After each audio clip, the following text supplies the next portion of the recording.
Welcome to the board meeting for the Folsom Cordova Unified School District. Rochelle, if you could call roll. Yes. Mr. Clark? Here. Ms. Lofthouse? Here. Mr. Reed? Here. Mr. Chalem-Chorla? Here. Ms. Larrett? Here. All are present. We'll move on to item number 2, which is moving to closed session. Doesn't look like we have any public comments, so we'll move into closed session, and we'll adjourn and resume when we get back. Okay.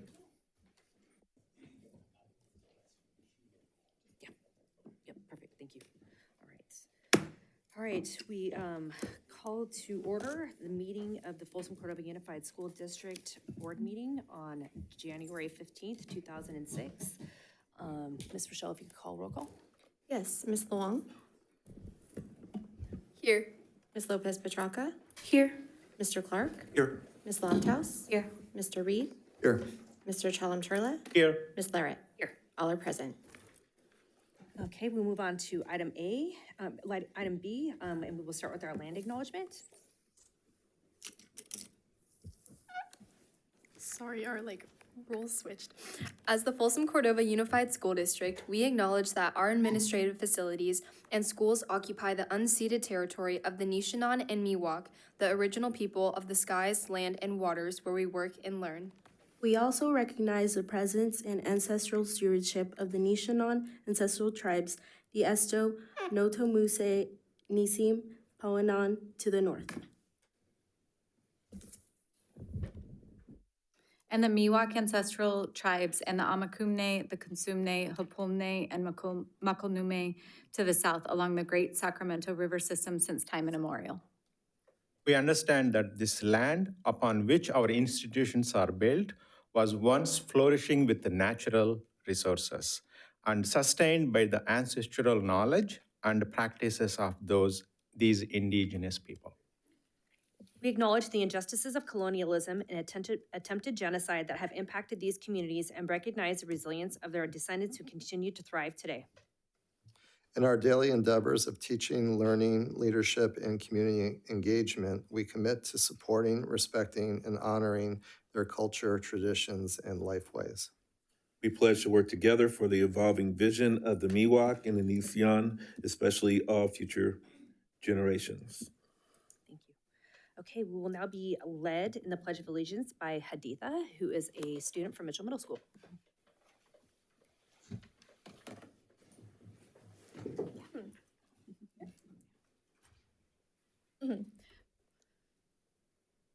I pledge allegiance to the flag of the United States of America and to the republic for which it stands, one nation, under God, indivisible, with liberty and justice for all. Thank you so much. Okay, we'll move on to item C, our broadcast statement. Our broadcast and recording is being made at the direction of the board, and the broadcast may capture images and sounds of those attending the meeting. Tonight's meeting is being live streamed on the district's YouTube channel. The recording will be cablecast as replays on Metro Cable Channel 14, the Local Government Affairs channel on the Comcast and DirecTV Uverse cable systems. The recording will also be closed captioned and video streamed at metro14live.sacramentocounty.gov. Folsom Cordova Unified School District Policy 1313 promotes mutual respect, civility, and orderly conduct among employees, parents, and the public. We will treat staff, parents, and members of the public with respect and ask the same in return. If any member of the public uses obscenities or communicates in a demanding, loud, insulting, or demeaning manner, the board will calmly and politely admonish the person to communicate civilly. Public comments during board meetings are an important component of public engagement and transparency. Members of the public will not be permitted to yield their speaking time to another member of the public. All written comments submitted by 2 p.m. today to the board have been read. Per the Brown Act, the board is not allowed to enter into a two-way discussion on any matter not on the agenda. Okay, we will move on to item D, which is honoring our 2025 board president. Yes, thank you, Madam President. Well, I was remiss at our reorganization meeting in December in honoring Chris Clark as our 2025 board president, and that is on me and my deepest and most humble apology. Just from a mechanism perspective, I was taking all the papers from the election or the votes, and I buried Chris's amazing plaque underneath the paper and forgot to do it. So I'm sorry. I'm excited to be able to do it tonight because now it becomes its own item D. And here we are in 2026 saying thank you for all of your service last year. I know last year was a lot for you because of leading CSBA, being board president, some new work responsibilities, managing me. Really appreciated all of that. So I'd like to open it up to board to say a few words, but we have a plaque here for you and we're going to take a picture. So thank you so much for your service. Oh, thank you. You make me feel special. No, I thank you and for your kind and sincere remarks. And just point of order, we don't have to carry on with any comments or anything. We can go ahead and handle the business at hand, and that's for the education of our students. So I appreciate you and the presentation of the plaque, and let's just get down to business. Can we get down to the business of taking a picture? Well, yeah. If you Okay, want. let's do that then. I'm not very photogenic, so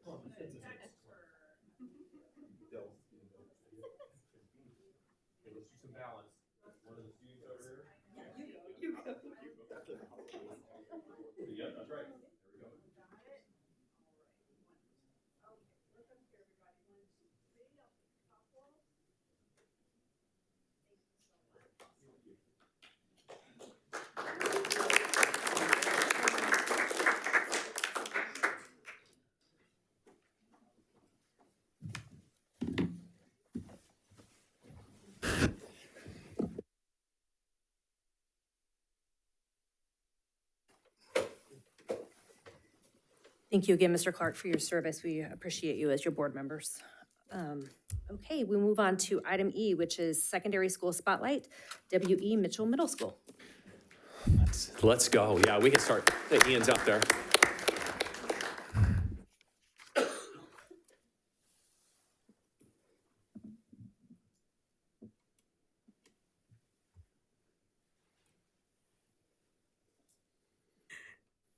Good evening, Mr. Swanson, members of the board.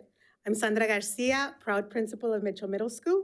And with you presenting today, I have Caitlin Shubin, Aditha Bint Farhad, and Leila Santos. Mitchell Middle School is an IB school, and our Mitchell touchstone represents who we are as a learning community. In the following slides, we will share what is currently taking place at Mitchell. You will see us learning and engaging both inside and out of the classroom. We believe in working hard, taking risks, and learning through collaboration and laughter. As IB students, we understand that we are a part of a larger community, and we take that responsibility seriously. At Mitchell, learning looks different depending on the activity. At times, we receive direct instruction, while at other times we work with a partner, collaborate in groups, or learn independently. It is common for us to move beyond our seats and engage in learning both inside and outside the classroom.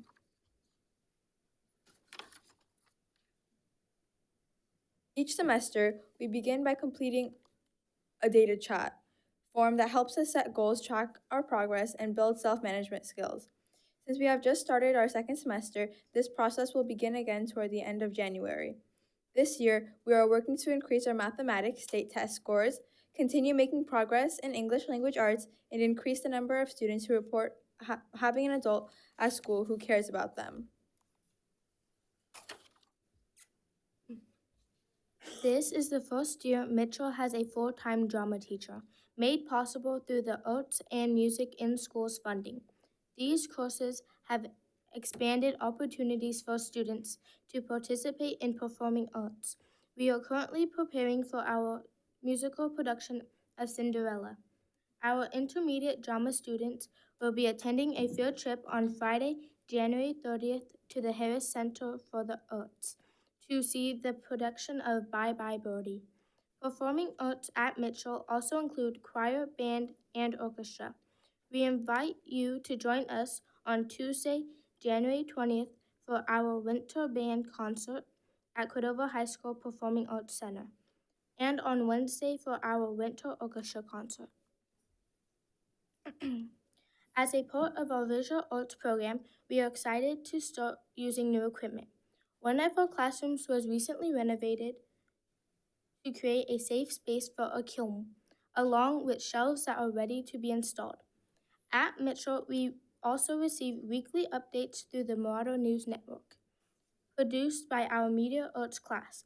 Important upgrades have been made, including new lighting and microphones. This month, our media arts class is learning how to use the new equipment and are practicing to air live. Athletics continues to be an exciting opportunity for so many of our students. Our boys' basketball teams made it to the first round of playoffs, and 2 of our students placed in the cross-country finals. Each month, teachers nominate students who exemplify the IB Learner Trait of the month. For example, open-minded in January and caring in February. By the end of the school year, all 10 IB Learner Traits are intentionally taught and highlighted. At the end of each semester, Mitchell's staff, along with the support of parent volunteers, web, and student council, host a Marauder of the Month appreciation breakfast to celebrate the students recognized that semester and their families. We recently held our December breakfast, welcoming approximately 130 attendees. Mitchell maintains a positive school climate with our student council, counselors, clubs, librarian, and climate team, offering engaging activities throughout the week. Upcoming events include grade level color wars in January, and Kindness Week, Spirit Week, and the Marauder Mile in February. Every month, our mental health specialist and counseling team set up a rotating social emotional learning station during lunch for 4 to 5 days. Each month focuses on a different SEL skill. For example, January is self-management skills and February is relationship skills. These skills also connect to our IB approaches to learning. Our clubs and programs continue to grow each year. Many new clubs have been created based on student interest and are student-led. Service is an important part of our school community. For example, our Planet Earth Club helps clean up the river, and our Spanish Club started the Kindness Closet to support our community with free clothing and personal care products. Thank you for your attention. This concludes our presentation. Thank you.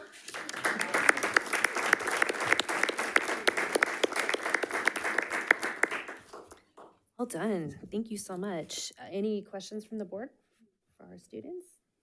Oh, that's wonderful. In fact, I truly enjoyed it. What is that? What pushes the button? I like that. The button pressure thing. Press this button. Yeah. It switches to the It's next okay. slide. No, I think you meant from the picture during the social emotional week from the presentation. I saw it was a what pushes your buttons, and there was a figure. Yeah, I got you. Yeah. That's cool. IK wants his own. Can he come by? Sure, why not? Okay. Yeah, okay. I could tell all of the clubs except for one. What is Club Live? What's that about? Club Live it takes place on Fridays, and it's basically you get to play board games and like hang out with your friends. So it's basically just a social club. Oh, I like that. Yeah, thank you. Love it. Very good. Fantastic. Awesome.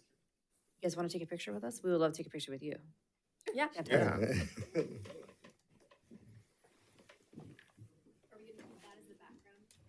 Yeah. We should.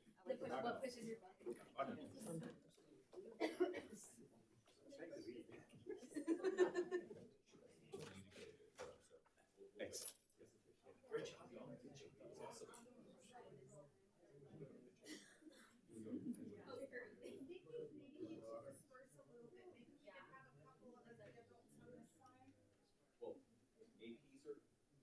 School lab is closed. Sandra, it's like, I'm here, I have national office, so it's good.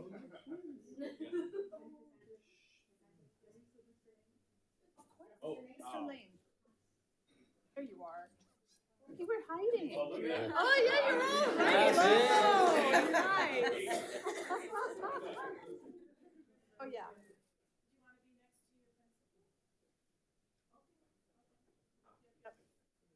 All right. Let's see here. everybody in. This is wonderful. 1, 2, 3, more. And I promise pictures, so everybody stay right where you are. And if anybody in the audience, please come on up, get closer so you can get a good shot. Yeah. They won't go anywhere. You do. Absolutely. 1, 2, 3. Thank you so much. We got one more last one. We got one more, and she's got her. Oh, do you want some help? Do you want me to take it for you? Yes, please. Thank you. Yes, you got your hands full. Well, she gotta come and see her sister. Oh, I love that. Wait, I'm gonna do this just so I can get everybody in the frame. Okay, look here.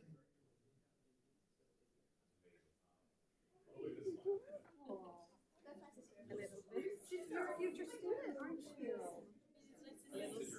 Good.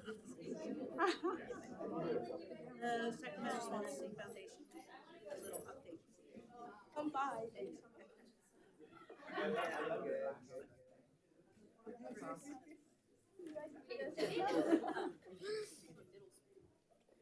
That's probably a good.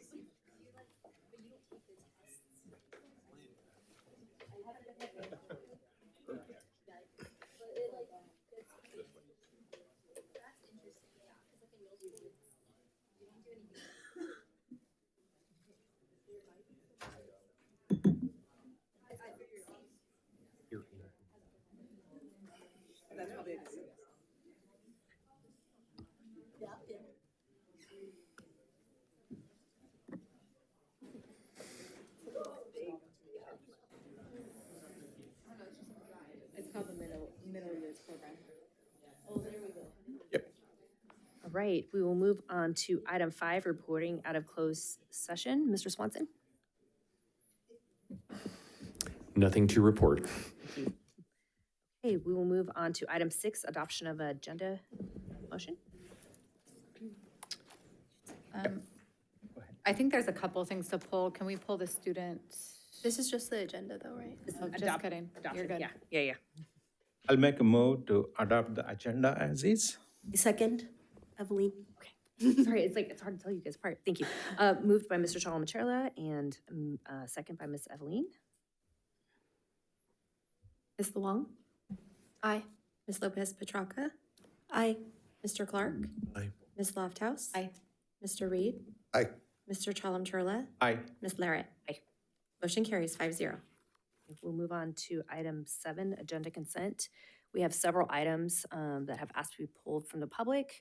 We will be pulling item M, N, O, P, Q, R, and is there any additional? Yes, please. And S. Fantastic. Okay, so I'll move every item except for those that were just, moved by Mr. Reed, I'll second. second by Ms. Lofthouse. Ms. Rochelle? Ms. Luong? Aye. Ms. Lopez Petracca? Aye. Mr. Clark? Aye. Ms. Lofthouse? Aye. Mr. Reed? Aye. Mr. Chalem-Churla? Aye. Ms. Larrett? Aye. Motion carries 5-0. So we will then move on to item M. Approve elementary school number 3 in the Folsom planning area project and determine that the project has been adequately analyzed by the California Environmental Quality Act, CEQA. Consistent evaluation process is allowed by section 15168C2 of the CEQA guidelines, and no further environmental documentation is required. Mr. Rouse is at the podium just to give us a brief overview. Is a community member that pulled the item. So if you could just give us a brief overview, this would be awesome. Absolutely. Good evening.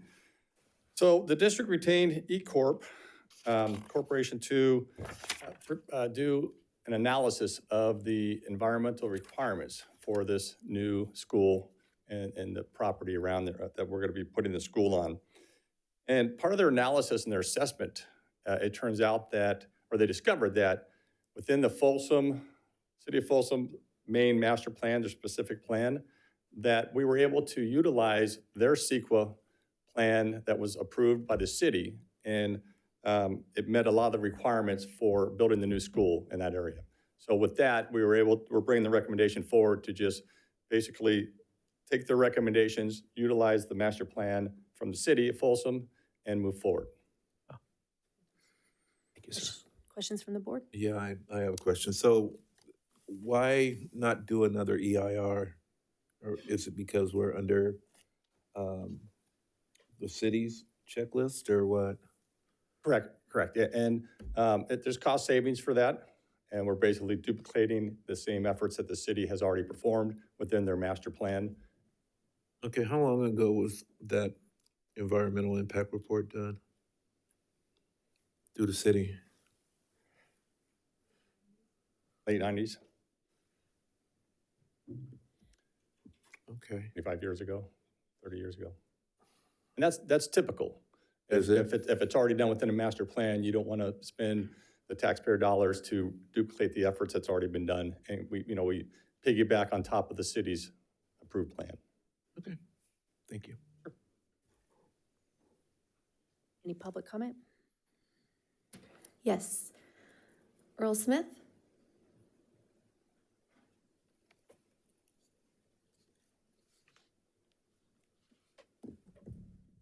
Evening Board, Madam President, Mr. Swanson, and the district. So I'm going to take a couple of these items that I pulled to take an opportunity to speak on certain things, just because time is limited and this may be our last board meeting. I want to say first, Faith and I coming to the board meetings really holds a lot of weight on Mr. Clark. And that starts when we moved here, when we were at Theater Judah, or when we walked into Sutter Middle School, seeing the board members' pictures holds a lot of weight to students, to parents. And so when we were going through all the trouble that we were going through at Folsom High, seeing someone who is Black on the board and myself and my daughter being Black, gives a certain level of comfortability to approach.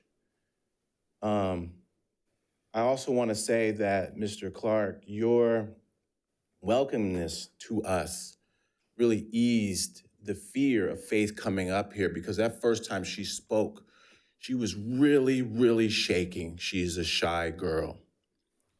And I appreciate your time, because you have answered the phone many times of me calling, frustrated, just hearing me out. I really want to say thank you. Also, on the last board meeting with the revote, you did make some comments about Mr. Reed. And I just wanted to say publicly, I met with Mr. Reed, and I was really twisted because of when you called that student's name out. When we've come up here, we've mainly talked about two things: the bullying problem at Folsom High School and the lack of support from the principal. When you call out a student like that, that student's labeled a snitch. And I know you didn't mean ill by doing that, but I know that student has been dealing with a lot, especially finding out that father actually didn't make threats to the school, and that was taken out of contents of his intentions. Got it. Now, I am not excusing him being parked close by with guns in his car. And I do think that that puts a risk of the children, the staff, the parents. It's not okay. But it's also, we're not the judge, we're not the jury, and everybody has their day in court. But I first want to say thank you, Mr. Clark, and I appreciate you taking the time to be president. Thank you, Mr. Smith. Thank you. Okay, any other comments on item M? Okay, if we can get a motion. I'll move item M. Moved by Mr. Chalmachella, I'll second. second by Ms. Lofthouse. Ms. Rochelle? Ms. Long? Aye. Ms. Lopez Petracca? Aye. Mr. Clark? Aye. Ms. Lofthouse? Aye. Mr. Reed? Aye. Mr. Chalem-Churla? Aye. Ms. Larrett? Aye. Motion carries 5-0. Thank you. Okay, we'll move on to item N, approve the high school, middle school, and the Folsom Planning Area project and determined that the project has been adequately analyzed by the California Environmental Quality Act, CEQA. Consistent evaluation process is allowed by section 1516AC2 of the CEQA guidelines, and that no further environmental documentation is required. Mr. Rouse. So the district retained E Corp for the new middle school, high school property as well. And we use the same process that we used on the new elementary school land for the sequel approval for this new high school, middle school piece of property. Piggybacking on the city's master plan that was done back in the late 90s for their sequel report. Thank you. Any comments from the board? Questions? Any public comment? Yes, Earl Smith? Just a reminder to the board and to the community, on particular items, the comments have to be addressing the particular item, and then we have the general public comment section for anything the public chooses to comment on. Evening, board, Madam President, Mr. Swanson. Please, if you're gonna make that comment, please actually point out that board policy. It's my understanding, reading the board policies, actually, we can come up here and speak about whatever we wish. Absolutely, sir. You've even said that to me. Yeah, during the public comment section, you can speak on anything not agendized. If you're going to speak on something that is agendized, it has to be based on the item that is agendized. So right now, we're taking comments on the CEQA item. So, like I said, I understand what you just said. Can you just cite the board policy is all I'm asking. And that's really, that's been a big issue within It's the the Brown Act. There's no board policy. It's the Brown Act. Brown Act's pretty general. I'm asking for something specific. Madam President, if I may, if we can stop the clock. I don't believe Mr. Smith has gotten to the subject yet, and the clock continues to run. So the dialogue, I don't know if we can start it over. Let's go ahead and we can restart. We can call this back if you want. You want to find it. You want to send me an email. Like I mentioned, this is going to be our last board meeting, and there's a few things we need to address, and I would like to do that tonight. I think 3 minutes is not. There's the 3 minutes during the public comment time. And at the public comment, I'm going to address the issues that is really at hand. Yeah, well, ultimately, this is the board's meeting, and so they get to decide. I'm looking up the article in the Brown Act that this will be in violation of, but ultimately, it's their meeting. I'm the secretary, so. Understand. If we go ahead and reset the time for Mr. Smith and. Are you going to hear from me? Because it's not going to be directly to it. Mr. Smith, go ahead. Yeah. Thank you, Madam President. I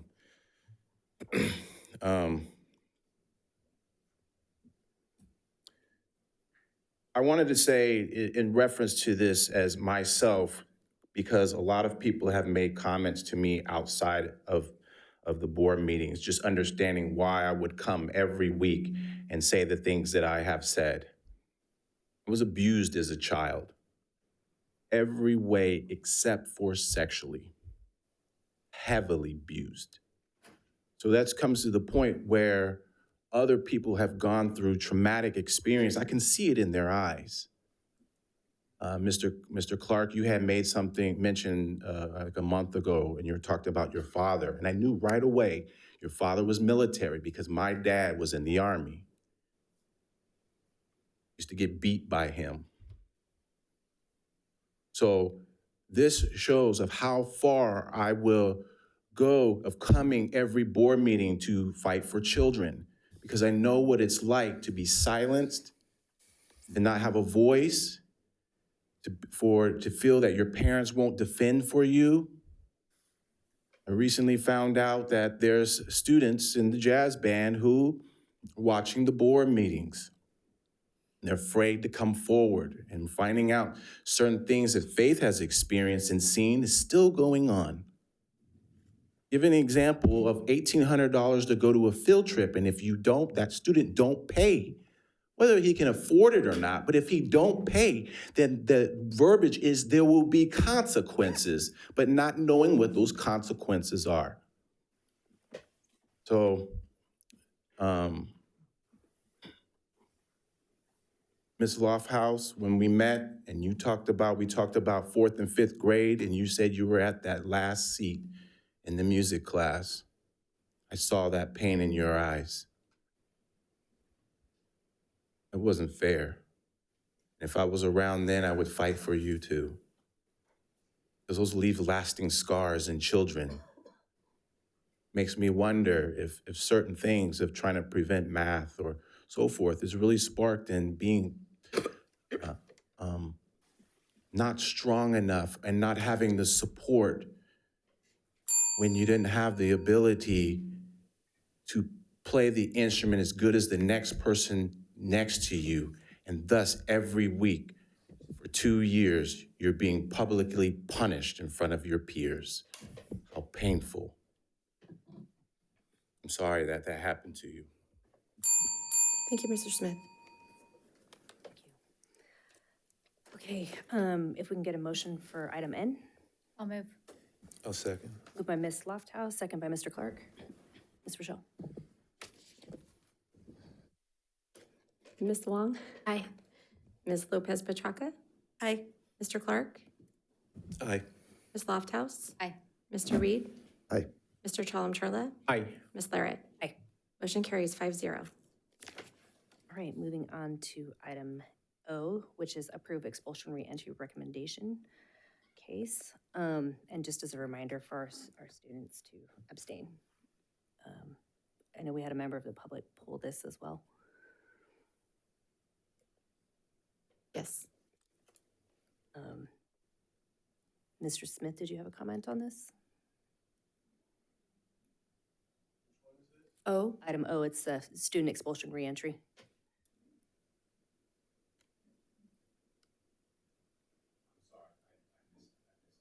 Thank you.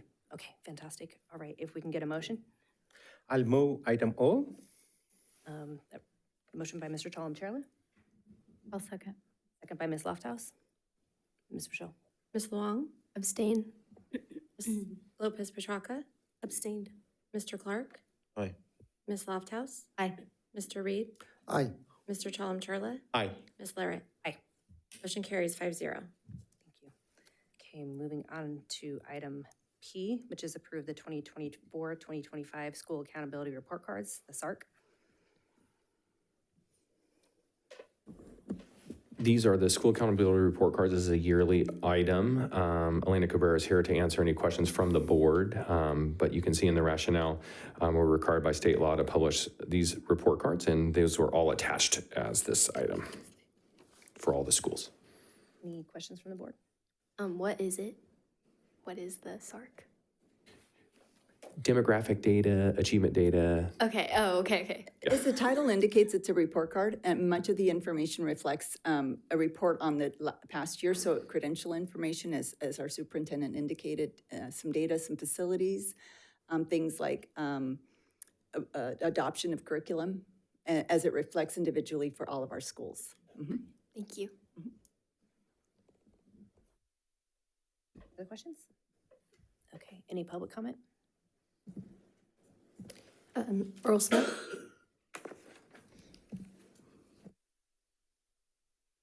Thank you. I did have this pulled. I am speaking on this subject. Mr. Swanson, I did want to publicly say I got your email. And what you said doesn't even pertain to what it says in this email. So, I mean, we could talk about it later, however, but this would be another time where if you've sent an email to me trying to limit either comments that I've made here. But I do understand the discretion the board has, and if the board wants to limit, I understand they have that discretion to do so. This agenda item, I think it holds heavy weight. My daughter, Faith, being Black, mixed looking, 2 other students, one who's in the grade after her, another of her classmates looks just like her. And when I look at the accountability, which indicates demographics, and I try to match that up against the demographics of programs within the school, there's certain things that don't match. I'm not quite sure how to address those aspects. I do understand that this report card is general. Every school does have one. Every district is required to report on them. But what about when those demographics don't actually match up? So I don't know if this is even possible, but this is for previous years. So when I'm trying to address, when we look back 10 years and the demographics of the jazz choir don't match the demographics shown on the report card, I needed that information last year. I mean, I'll use it this year in my filing. Is there a way that process can be sped up and presented to the public? I mean, it's just numbers, right? I mean, when the students start the school, am I wrong? I did want to send, I was planning on sending because I have, 3 different girls. They're all look the same. At their sophomore year, they've been pushed out, all from Folsom High School. And it seems to be that this is a normal thing. And them trying to address issues, whether they're being expelled or being bullied, unsupported. But I did plan to send an email to, I forget his name, that deals with the expulsions of students. And he's here sometimes. He's a pretty cool dude. But I'm going to CC you guys on that, and I'm going to do that this week. I would like for you guys to watch out for that. Thank you. Thank you, Mr. Smith. Okay, if I can get a motion for item P. I'll move item P. Moved by Mr. Chalem-Chella, I'll second. second by Ms. Lofthouse. Ms. Rochelle? Ms. Luong? Aye. Ms. Lopez Petracca? Aye. Mr. Clark? Aye. Ms. Lofthouse? Aye. Mr. Reed? Aye. Mr. Chalem-Chella? Aye. Ms. Larrett? Aye. Motion carries 5-0. Thank you. Okay, we'll move on to item R, approve the revised board policy 6164.1, high school graduation requirements. Oh, yeah, we Sorry. skipped Q. Q, sorry, we have Q and R, so Q. So approve new and revised middle and high school course outlines. I asked to have that one pulled. I just want to, there's a number of courses on there, but the advanced jazz band course outline, I'd like to pull that and move the rest forward, just so I can bring it back to CAC and check some language, and just reference to make sure that it correlates with some standards, so. Any public comment on that one as well? Q. Yes, Q is with Earl Smith, followed by Faith Smith. Faith Smith, followed by Earl Smith. Welcome, Ms. Smith. Hi. I haven't spoken up here in a while. I've been very busy with college applications. And especially since that's very stressful, I did not want to have the extra stress of dealing with an incompetent district. So I wanted to talk about this. It is regarding the advanced jazz band course outlines. It says right here, advanced jazz band. This course will expose students to the characteristics of jazz styles, understand the communicative potential of the arts, and understand the artistic contributions of various ethnic groups to American cultures. Students will engage in activities that promote their understanding of the arts for lifelong involvement, including the potential for careers. That doesn't say anything about playing an instrument. It doesn't. So why, when I click on it to talk about, now it wants to not load, but to see what it's actually talking about, and it says here, prerequisites must have 2 years of experience in a school band class and audition. So you have to have 2 years of school band in high school, that's your 9th and 10th grade year, and then you can audition for the jazz band. Audition. That doesn't even say that you can be in it. Why are we limiting it only to upperclassmen, especially when you can take jazz band in middle school? I took jazz band in middle school. So why would you put 2 years in between of studying jazz? I have already talked to you guys about Jazz being a genre that is different than classical or solely working on technique. There are different aspects. You don't compare rock to classical music, right? They're very different. Someone who plays rock guitar, anyone can play rock guitar. You can learn on your own, but that doesn't mean you can play classical guitar. So why are you guys comparing jazz and classical? You shouldn't have to only take 2 years of school band before that. It's completely different. On top of that, it says co-requisites must be concurrently enrolled in concert band or orchestra. Before, my understanding was that you had to be in it for 2 years, like your freshman and sophomore year. I still don't think that's a good idea, but that takes away 2 classes. If you want to be in jazz band, you have to have 2 classes gone out of your schedule, not focused on the core classes like math and history and English. I mean, what kind of issues could that bring up by having an extra class needed all 4 years? I don't think that's fair. On top of that, if we scroll down to course description, I'm going to read it to you right now so you can be reminded. The high school jazz band is designed to provide opportunities for students to play instruments in a group setting and to lead students to acquire the skills needed for an advanced level performance. Opportunities for students to play instruments in a group setting. Give people that opportunity. Why do you need to have an audition? On top of that, right, it's saying right here, students must complete at least 2 years of jazz band at a school, be highly skilled on their instrument, and be accepted by teacher recommendation/audition. So you have to complete 2 years of jazz band to be in jazz band? That doesn't make any sense, right? That doesn't make any sense. And then the other thing too is it says advanced jazz band. Why do you have an advanced class and not a beginning class? So you're supposed to have an advanced class without a beginning class. There's beginning dance on there, and you can have advanced dance. You can't have beginning jazz band and then advanced jazz band. You can have 2 class periods.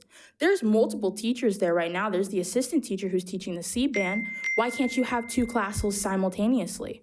Have advanced jazz band at the same time as beginning jazz band so that everyone gets the opportunity to learn jazz. Don't limit it. Thank you. Thank you, Ms. Smith. Thank you. Earl Smith? Evening, Madam President, Board. Don't be mad at me, Mr. Clark. I love you, man. Thank you for having this go so I can address some of the matters. I did want to say something directly, and since you guys aren't going to be voting on the jazz band, but if you were, that prerequisite must have 2 years experience in a school band class and audition with limit string players. And that wasn't on there before. And for that to be on there now with today's date, I'm going to call that retaliation discrimination. So if you guys had voted on this, because last year when these things were brought to you guys didn't say anything. And if you had to, I'm ready to file.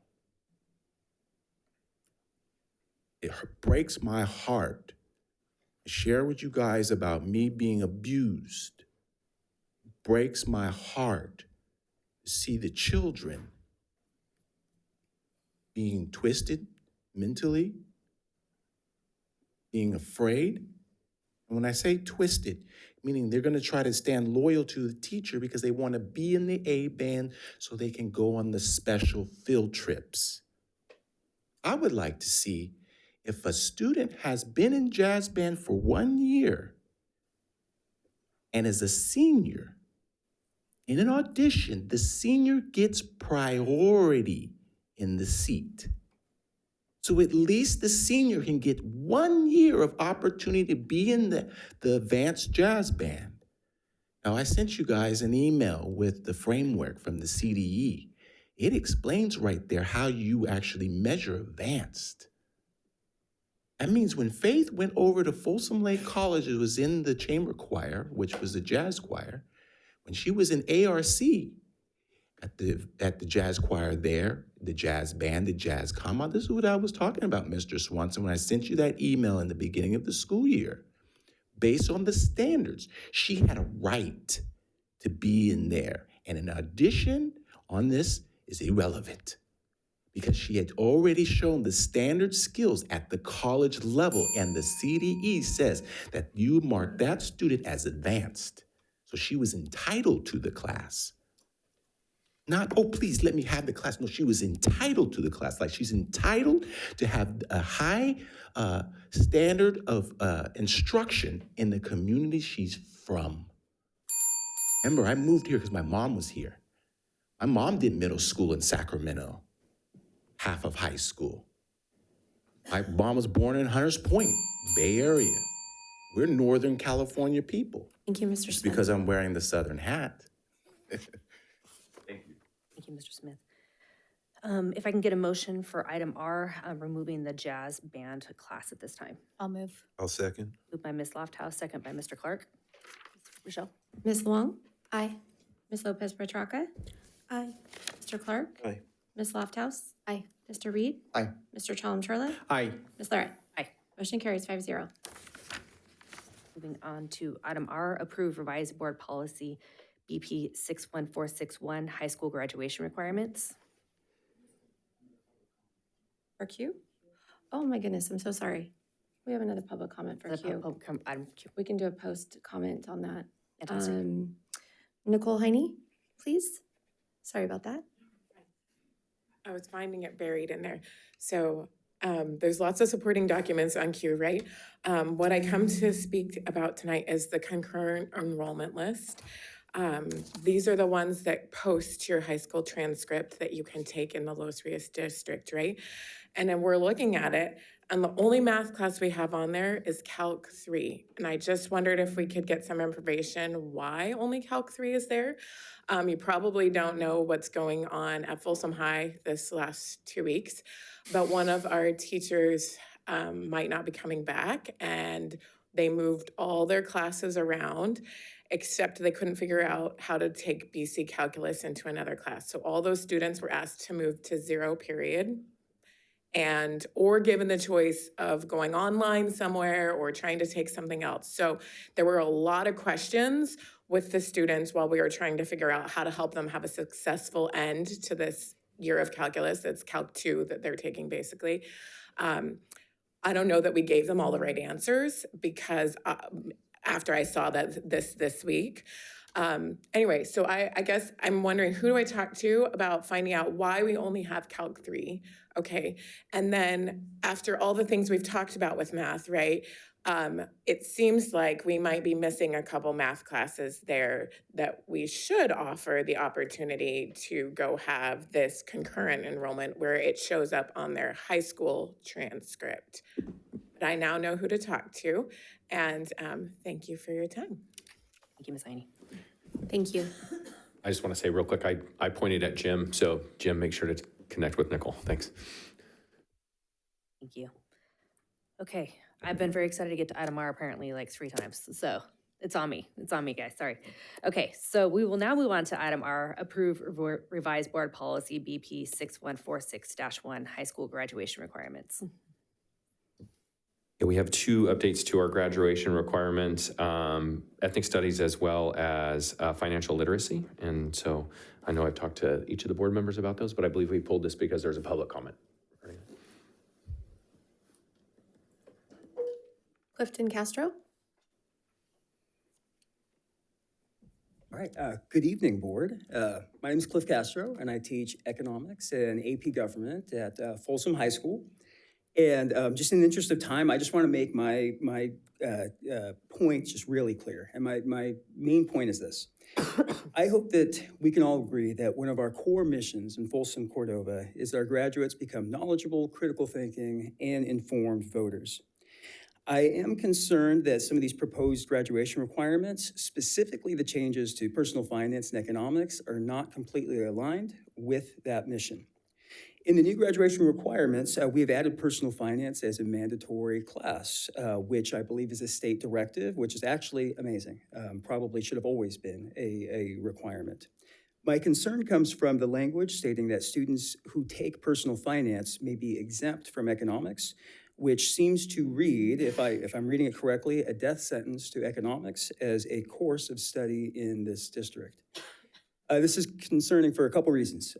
First, on a broader level, as a social science teacher and in the social science department, we are fostering critical thinking and informed voters. By taking away economics as a graduation requirement, we are taking away the only course that directly addresses the #1 issue that motivates voters. Polling consistently shows that issues like inflation, affordability, taxes, interest rates, government spending is the primary motivating factor for a voter.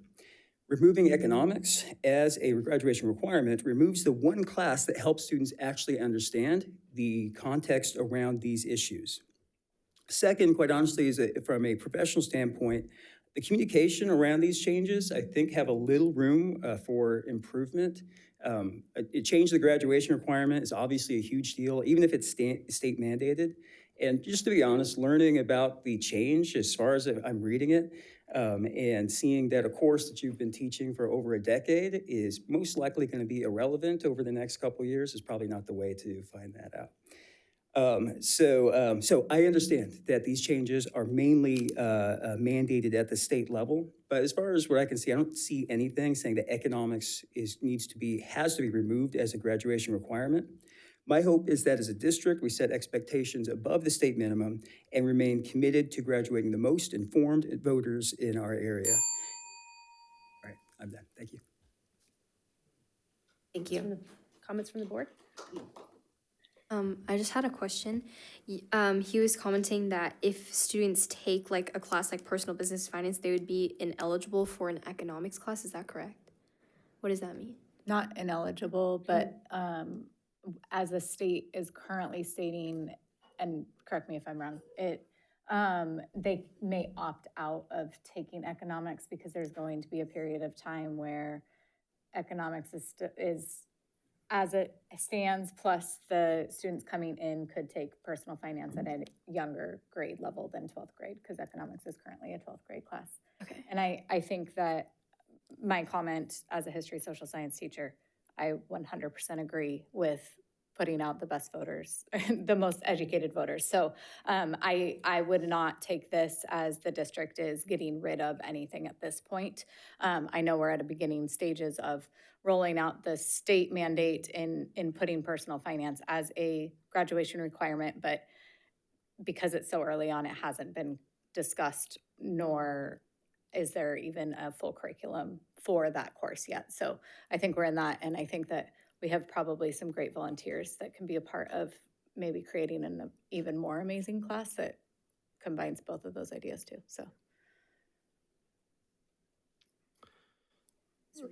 Yeah, Superintendent, is there perhaps an opportunity to develop an economics component within personal finance? Is that something we can investigate? Absolutely. I think that's kind of what Trustee Lofthouse was saying, is like as the personal finance grad requirement comes on board in 2031, I don't think it's necessarily the architecture of that class and what that course will actually look like is fully designed at the state level as well as in our district. Is that correct, Mr. Huber, Dr. Huber? Yeah, that's my understanding. We have a lot of work to do on this specifically still. So Which all districts do, because yes, it's a new requirement. Yeah. And so in terms of putting in the board policy, we were encouraged to do that, and that we needed to get that in there. But that doesn't change the fact, and that is why it goes till 2031, that we will be connecting with, obviously, our teachers. It has to go through CAC, et cetera. So there's a lot of work to be done. And there's an argument for building in some economics into the personal finance, but there's also an argument that even though you do that, you still have economics separately. And so there's a lot of ground to cover. Now, this requirement is for students that graduate in 2031, correct? Yes. So by approving this today, will that mean that starting in the fall of 2026, we will be having this personal finance class, or will it be delayed by several years? 2027. So the freshmen of 27 are the ones that will be subjected to the requirement, but it is my understanding, and Dr. Huber, please correct me, we're potentially, the board's discretion on the vote, adopting it today. So then would it then be on course request lists for this year? Because if we don't have the architecture of the course, then No, I can I believe double that we're still a year out. I can double check that. I'll be honest, since I'm not sitting on the CAC, I'm not positive, but I do not believe that we have a course that is ready to go for this coming school year. So that will be further out. So it'd be probably the 27, 28. We basically had to acknowledge the fact that we understand as a district that this is now a state requirement, and that's why this is in the BP, but the work still has to be done on the course. And while we continue, if you would like, I can double check with some of my colleagues to make sure that that is correct, but I do not believe that we have a class ready to go in 26. I think there's only one more CAC meeting Right. that has course outlines ready to go for the 26, 27 school year for it to be a course offering. I also know that a colleague from the county that used to work within the district is kind of one of the people at working along with the state to help build that curriculum too. So I can check in with him too on timelines. That's been my So, contact for the last couple months. Yeah, so. I'm just wondering, because it's not clear by voting on this tonight, what impact that might have on next year. This doesn't sound like it's urgent. Can we potentially pull this and bring it back and have some of those questions answered? So I just don't want to rush new curriculum forward that may not be required for. Yeah, it wouldn't have any impact on next year because there's nothing for a student next year to say, hey, I'm going to take personal finance next year. So therefore, as a senior, I want to opt out of, or I would opt out of economics as a senior. So that can't happen next year for next year's seniors. So it wouldn't have an impact on next year. It would be the following years that potentially when the course came online that they could then have an impact if the board chose to keep things as it is dictated by the state. The board could also decide we're going to have both things be requirements for graduation. The state of California doesn't require economics anymore, but the school board could decide we as Folsom Cordova are going to require it. Well, I guess in an ideal world, that would be great for a school like Vista del Lago that has all that additional credit availability for classes, but would be a significant disadvantage to Folsom High School that has far fewer classes and credits available for those students. Yeah, it would lead to other discussions, no doubt. I had a question. So is like having personal finance be a requirement, like it takes economics off of being the requirement? So kind of like how Cordova, if you take IB History of the Americas, you don't have to take Econ and Gov? Yeah, so for 2031 forward, if we just went forward as the state is mandating it, from that point forward, you would not have to take economics to get a high school diploma in the state of California. You would only have to take personal finance. Okay. As per the state. I mean, currently, our district has some requirements that are beyond the state. We have many. Yeah, already. we're way beyond. So this is not something out of the norm of what we already do. Yeah, we have many requirements beyond the state of California for high school diploma. Any additional questions? Sorry, just one more. Is econ across all the high schools combined with gov classes? So like with this new like curriculum, they would just be gov alone that would be taught instead of gov and econ together? That's one of the things we got to figure out. But because yes, right now those things are paired. So would it become personal finance and government? Or, I mean, that's, again, there's a lot of work to be done. Yeah. But to your point, Mr. Reed, there, in terms of next year, there wouldn't be an impact. And like I said, I will double check all that while the meeting continues. If I am incorrect, I will let you know before the end of the night. But I do not believe there's any impact on next year's schedule. And I have a quick question on the ethnic studies as well. Ethnic studies, the same timeline that we're talking as the 2031, is that correct? Or is that immediate? 2930 for ethnic studies. That's class of 2030. So next year's freshman. Yeah. Next year's freshman. Yeah. Okay, thank you. And that's a state requirement. No, it was, yeah. The governor had submitted as a state requirement, and then when it wasn't funded, it became an unfunded mandate, and then that requirement was put on pause. All of our surrounding districts are continuing to move forward except for San Juan, and the County Office of Ed and California Department of Ed are saying that it is going to be moving forward, and they're recommending districts continue so they're not caught behind. So that's why it's being submitted today. They anticipate the funding coming forward? I don't know if they anticipate the funding, but they anticipate the expectation that ethnic studies is a course for grad requirement. And I can actually speak on the funding. I know in April during Ledge Action Week, one of the top priorities with CSBA is to push for additional funding for ethnic studies. So if it doesn't happen this year, I can guarantee it'll probably happen next year as far as funding. So I like the idea of keeping it as it is. And you said San Juan is the only one that...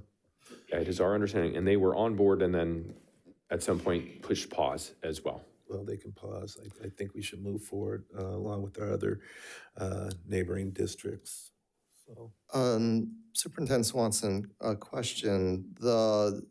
We have launched ethnic studies in all of our high schools. It's currently available, correct? I believe it's available in all. Yes, it's in all of our schools. There's offerings in all of our schools. So it's as an elective right now? Yes. Okay. But the class does exist that any student who wants to take ethnic studies can take ethnic studies? Yeah, and we have multiple iterations of it in terms of standalone class as well as ethnic studies that are embedded into other classes, such as English, such as social studies or art. Okay. I guess one thing that I'm just thinking off the top of my head here,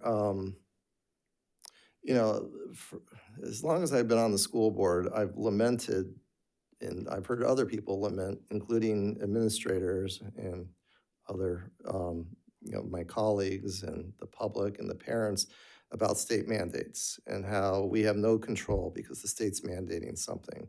We have no control because the legislature is micromanaging something. We have no control, we have no control, we have no control. And now we have an example of something that the state has pulled away from the mandate. So why would we mandate something that the state's pulled away from if we are already have the class, are going to continue to have the class at all of our high schools? Why wouldn't we just continue with it as an elective and then make it a mandate when the state makes it a mandate? Again, I'll go back to Folsom High School. It's almost criminal how we treat Folsom High School on the number of credits students can have to graduate compared to the other schools where they have a lot more ability to take and experiment with different types of classes and learn new subject matter to find, perhaps where their passion resides. Whereas in Folsom High, they have limited ability with electives. So, what's the rush here? I guess is my question. I think one thing about the way that the ethnic studies curriculum has been developed is it's actually giving more opportunity to students, especially even at Folsom High, because now not only can they take English 9, but they could take the English 9 that has the ethnic studies embedded within it. I don't know if it's English 9, and I'm just, okay. So I think that what we're doing is innovative, for one, and creative in a way that kids you're not just doing the normal English class, but you're also getting the graduation requirement of ethnic studies, which you might not expose yourself to otherwise, but you are also getting your English credit. So I think that our curriculum and instruction department has done an incredible job, and at the state level and county level, there's been a ton of work poured into this for years. And again, I think sometimes being proactive and being ahead of the game is a good thing, and we've been able to really put our foot forward and do things along with Elk Grove and Sac City and the Twin Rivers, Natomas. A lot of the other districts have put forward these ideas and worked with the county for years now to be able to develop something that isn't just a standalone class, but something that students can also get their English credit or also get their things, which I think moving forward with these graduation requirements, that's what we're going to start to see is more cross-curricular classes, which is better for students and better for learning anyways. And so I think moving forward, when we're looking at these graduation requirements, it's going to look different. It's not going to be a single class here. It's going to look like, how can we embed economics into financial literacy? It's requiring people to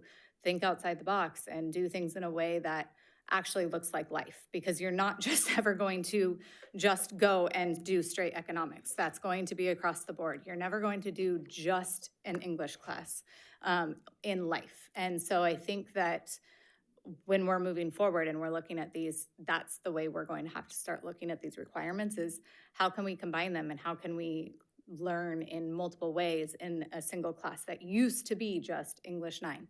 And so I think that this is a step ahead, and I think it's a great step ahead because this is how students learn. So, Any other comments? Any public comment? I don't think we do on this item. We already did it? Okay. All right. If I can get a motion then? I'm just wondering, are any of my colleagues willing to just bring this back at the next meeting so we can do a little bit more? I would like to have a little more information on the economics specific. Yeah. I second that. Is that To pull consensus this from the back. board? Is that consensus from the board? When to- we talk about bringing it back, how long is that gonna take? Or are we gonna kick the can down the road? No, I think it, from what I've heard from the board, the direction is to get a little more clarity that was being directed towards Dr. Huber and finding out how those things are squaring, where that course is, what it can look like. I think by February 5th, we could have that information, so that would be our next board meeting. And that we're asking for more information on the personal finance, economic component, or what? Yeah, one of the questions I'm wondering is this something that we, with personal finance, maybe we can investigate to see if an economics segment can be built into the curriculum, if that would be permitted, or are we potentially saying goodbye to economics as a class? as someone who's built with the county curriculum, we can do whatever we want. So whatever we decide as a district, we can either pull what the county or the state puts out, but as a district, the teachers would then come together, whoever's going to be teaching it, and basically create the curriculum. The state will be putting out maybe possibly textbooks or a combination of textbooks. So none of that is going to be mandated by the state. There will be standards that have to be taught, but that doesn't mean you can't teach beyond that. You can't have more than what is being put out there by the district. So we're not going to be limited to a single thing.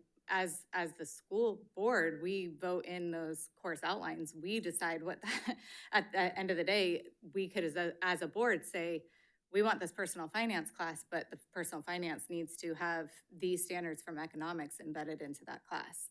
And that's where the curriculum instruction department excels and does a fantastic job at pulling those things. So that's going to be up to many other committees. That has nothing to do with what just a simple statement of the personal finance being a graduation requirement.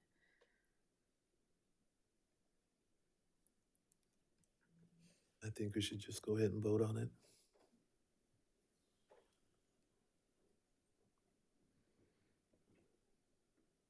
Can I get a motion?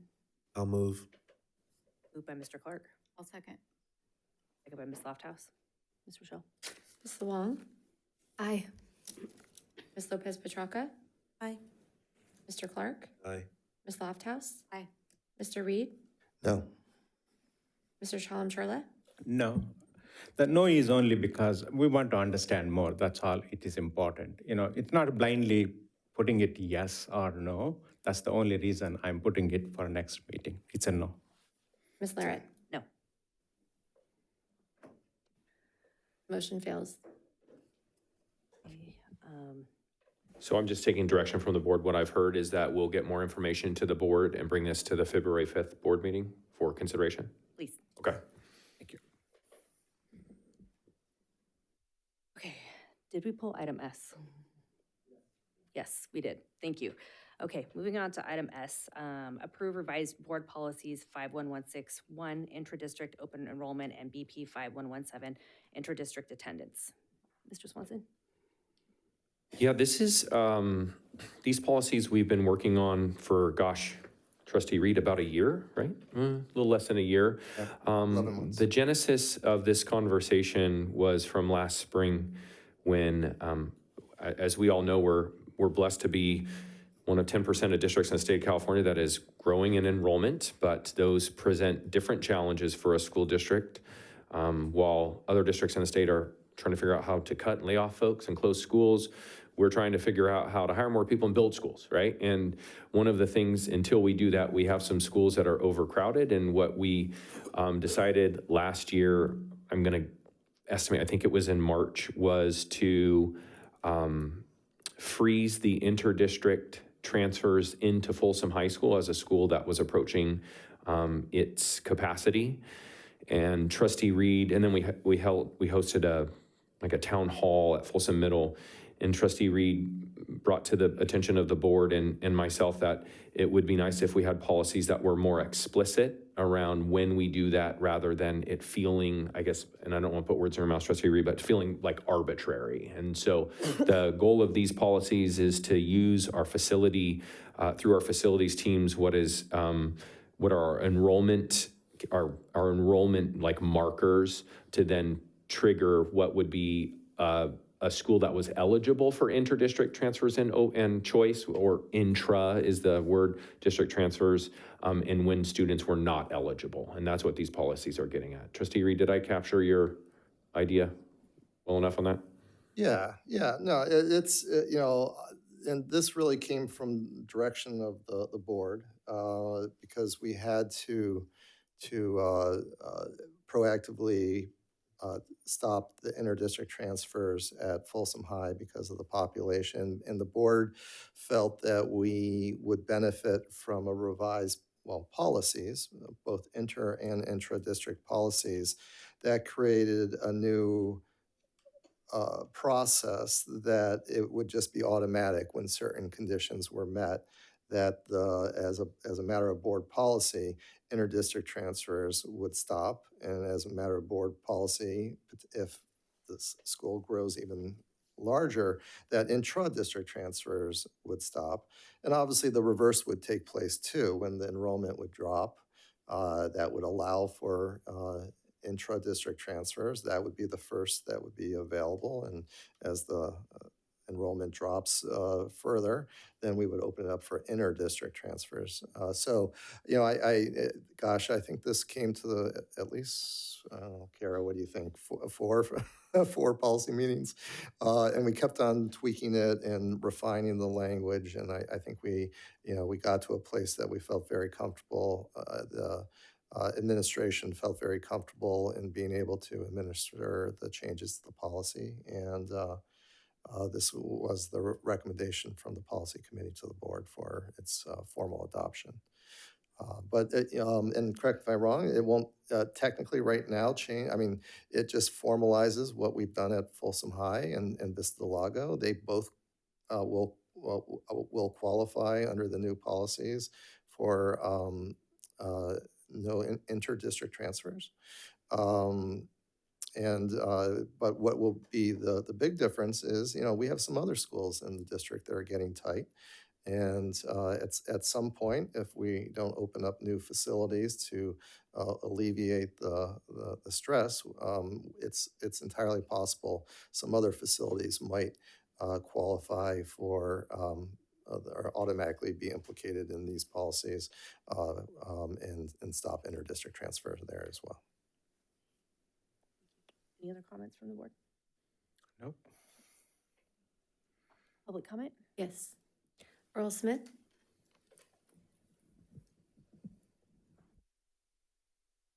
Evening board, Madam President, Mr. Swanson.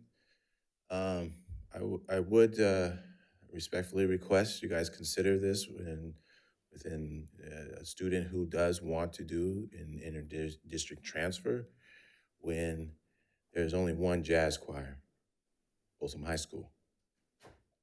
So if a student goes to Sutter Middle School and they're zoned to go to Vista and want to sing in the Folsom High Jazz Choir, or at least audition, we're gonna limit that student? Same with jazz band. Cordova High having a jazz band, and what I've learned is the jazz director there is pretty good. And I've met some of the students that graduated from Cordova High that's playing in the ARC jazz combo class and jazz big band class, and they're really good. However, if a student, once again, went to Sutter and they're zoned to go to Vista, there's no jazz band there, and they were in the jazz band in the middle school. Like, jazz performance major is a major in college. And it takes playing 4 years in high school to even have a shot at the college level and majoring in their instrument, jazz. So, this being the Folsom Cordova School District known for having money, could there be an exception for that student who wishes to go to Folsom High or go to Cordova and be in the jazz band when they're zoned to go to Vista and their goals are to major in jazz studies in college, or vice versa, the jazz choir? I truly would like to see actually a jazz band and jazz choir at all 3 schools. That's what I would really like to see. But I do understand money and hiring. So I just ask the board to consider that. Consider the student who wants to move forward in their future in jazz, and that they won't be limited where they can only go to Vista or so forth. Thank you, Mr. Smith. Superintendent? Yes, sir. Correct me if I'm wrong, yes, I could be. I believe all of the students that are districted to Sutter are all districted to Folsom High School. I don't believe we have any schools that go from elementary to Sutter that don't also go to Folsom High. Is that correct? That is the standard matriculation pattern, yes. That's correct. Okay. Yeah, I know with south of 50, it's a little bit of a jumble where we are sending students south of 50 to Folsom Middle and then to Folsom High School, but we don't have anybody who's going to Sutter and then to Vista from that. So, okay, all right. Okay, if I can get a motion on item S. I'll move. Moved by Mr. Reed, I'll second. second by Ms. Lofthouse. Ms. Rochelle? Ms. Long? Aye. Ms. Lopez Petracca? Aye. Mr. Clark? Aye. Ms. Lofthouse? Aye. Mr. Reed? Aye. Mr. Chalem-Churla? Aye. Ms. Larrett? Aye. Motion carries 5-0. Moving on to item, let's see here, we're on item 8, special presentations. We will go to celebrating our student athlete accomplishments, fall sports. We'll invite Peter Maroon up to the lectern and thank in advance for I see an athletic director out there that's been very patient. Peter's going to share a little bit about our student athletes and our teams. On the behest of Mr. Shields, I've had to cut the speech down a lot. First of all, good evening, board members, President Larrett, Superintendent Swanson, colleagues, members of the audience. We are here to celebrate the accomplishments for our teams and our student athletes with a large portion of our middle and high school students participating in interscholastic athletics, demonstrating strong sense of student engagement and broad access to extracurricular opportunities. FCUSD's athletic program increase student motivation, strengthen student engagement, and foster a sense of belonging and connectedness across schools, supporting overall district culture and student success. Today is not just about celebrating our athletic achievements. We're here to applaud the student athletes who have embraced the demanding task of balancing academics with their commitment to sports. The classroom is a proving ground where their dedication, focus, and hard work manifest in academic success. our athletes have not only risen to that challenge, but have excelled, showcasing their determination to be champions in both realms. As we applaud their achievements, let us also express our gratitude to their coaches, teachers, and parents who have played pivotal roles in nurturing and guiding these student athletes. It is through their unwavering support and mentorship that our student athletes have thrived and grown into remarkable individuals that we're honoring. Last fall, we had a total of 779 high school student athletes participate at the high school level. This fall has increased to 811. With that 4% increase, every year we've seen a steady growth in our district for athletics. And that is falling in line with the state as well as the National High School Federation's reporting of anticipated number of students participating. Last year, we also had a total of 37% of all middle and high school students participating in interscholastic athletics, a testament to the supportive opportunities that FCUSD provides to our students.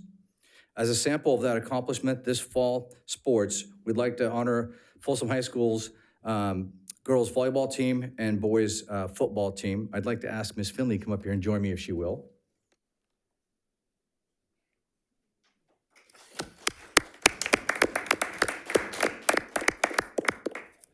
I don't have to tell you the endless hours athletic directors put into their schools and their programs and their support for what we do. First, we're going to honor our girls volleyball team from Folsom High School. Coach Devin Elmore, come on up.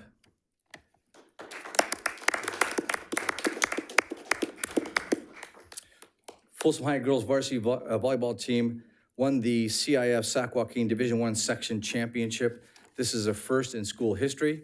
The team finished out the season with a record of 34 wins and 10 losses. After winning the section, they competed at the Open Division for the state championship and are currently ranked 20th in the state going into the 2026-27 season. Congratulations, Coach. Thank you. Stay up here, don't go anywhere. Don't go anywhere. Stay. In addition, Coach Doherty, come on up.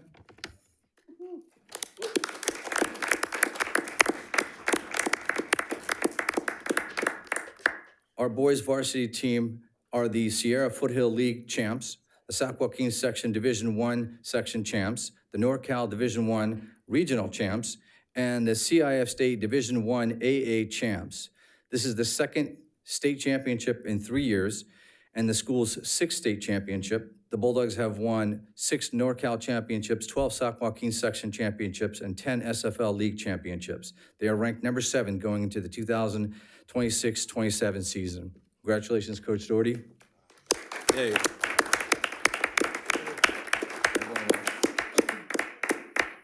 In addition to that, quarterback Ryder Williams was selected as the Gatorade Player of the Year for the second time in a row, as well as the Max Prep Sac Joaquin Section Player of the Year. Coach Doherty was also honored as the Coach of the Year for the Max Preps for the Sac Joaquin Section in the state of California. Congratulations, Coach. Hey, Peter, point of correction there, Ryder Lyons. What did I say? Williams. I know, I'm just saying. Sorry, Ryder Lyons corrected. In addition, our Vista Del Lago High School girls golf team won the CIF Sac Joaquin Section Division II Section Championship. Coach Methersmith and the Vista Del Lago administration is unable to join us tonight. They are hosting back to school night. The success of our student athletes, teams, coaches is made possible through a collective efforts of our community, the district departments that have worked collaboratively to ensure exceptional support and seamless operations. We extend our sincere appreciation to our classified staff, our fiscal service department, can't speak enough about them, purchasing department, facilities and maintenance, transportation, human resources for their essential contributions behind the scenes. And on behalf of the student athletes, I would like to thank our school board, our superintendent, our administrators, athletic directors, and coaching staff for the countless hours, unwavering dedication, and commitment to providing meaningful, high-quality athletic experiences that positively impact students both on and off the field. Thank you. Thanks, Peter. Thanks, Coach. Do we want to do a picture? Let's do it. It's good.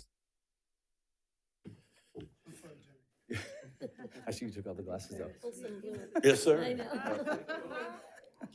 do.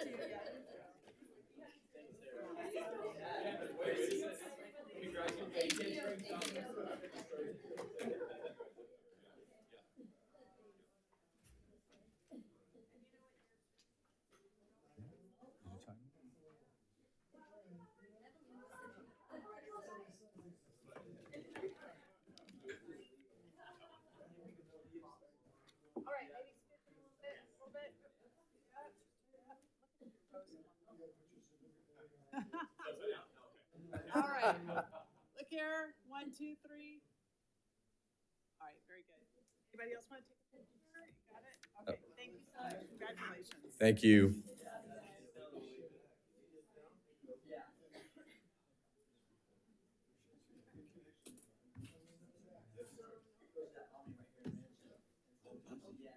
Where did this come from? Oh, it's for upcoming comment. Ah.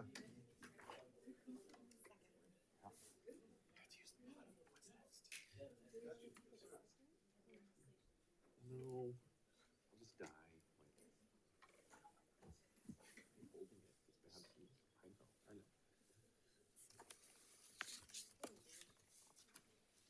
We'll move on to item 9, public comment. Yes. Time will be given to the speakers at the discretion of the board chairperson. The law allows the public to address the board on any matter not on the agenda, but the law prohibits action by the board on non-agenda items. Yes, first up, we have Anita Kerms, followed by April Javist.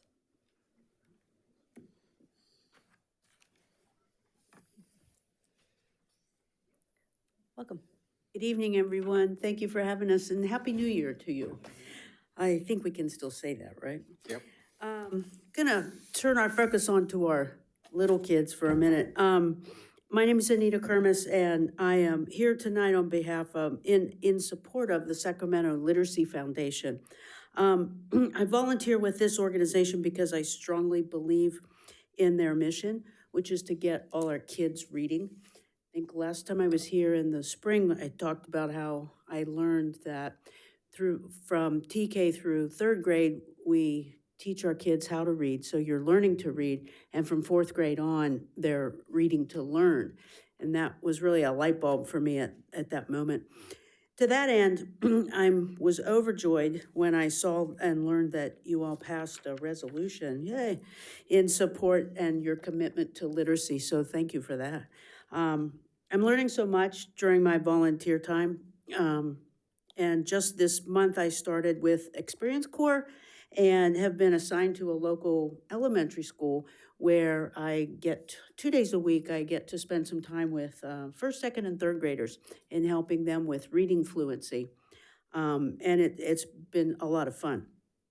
So I just want to say that all of our efforts to expand literacy initiatives will really go a long way to help our kids. And as I listen to the presentations today, they're doing amazing things in middle school and high school, and I hope the little ones kind of can continue and follow suit. Again, I just want to thank you for your time and your support towards our literacy efforts. Thank you. Thank you. Thank you. April? Thank you. Anita deserves a big round of applause. She volunteers 20 hours a week and helps all these kids. It's amazing. Anyway, my name is April Javist. I'm the executive director of the Sacramento Literacy Foundation and a Lancer from 1979. I'm here to talk to you a little bit about SB 488, SB 114, and AB 1454. You have a little bit of a presentation.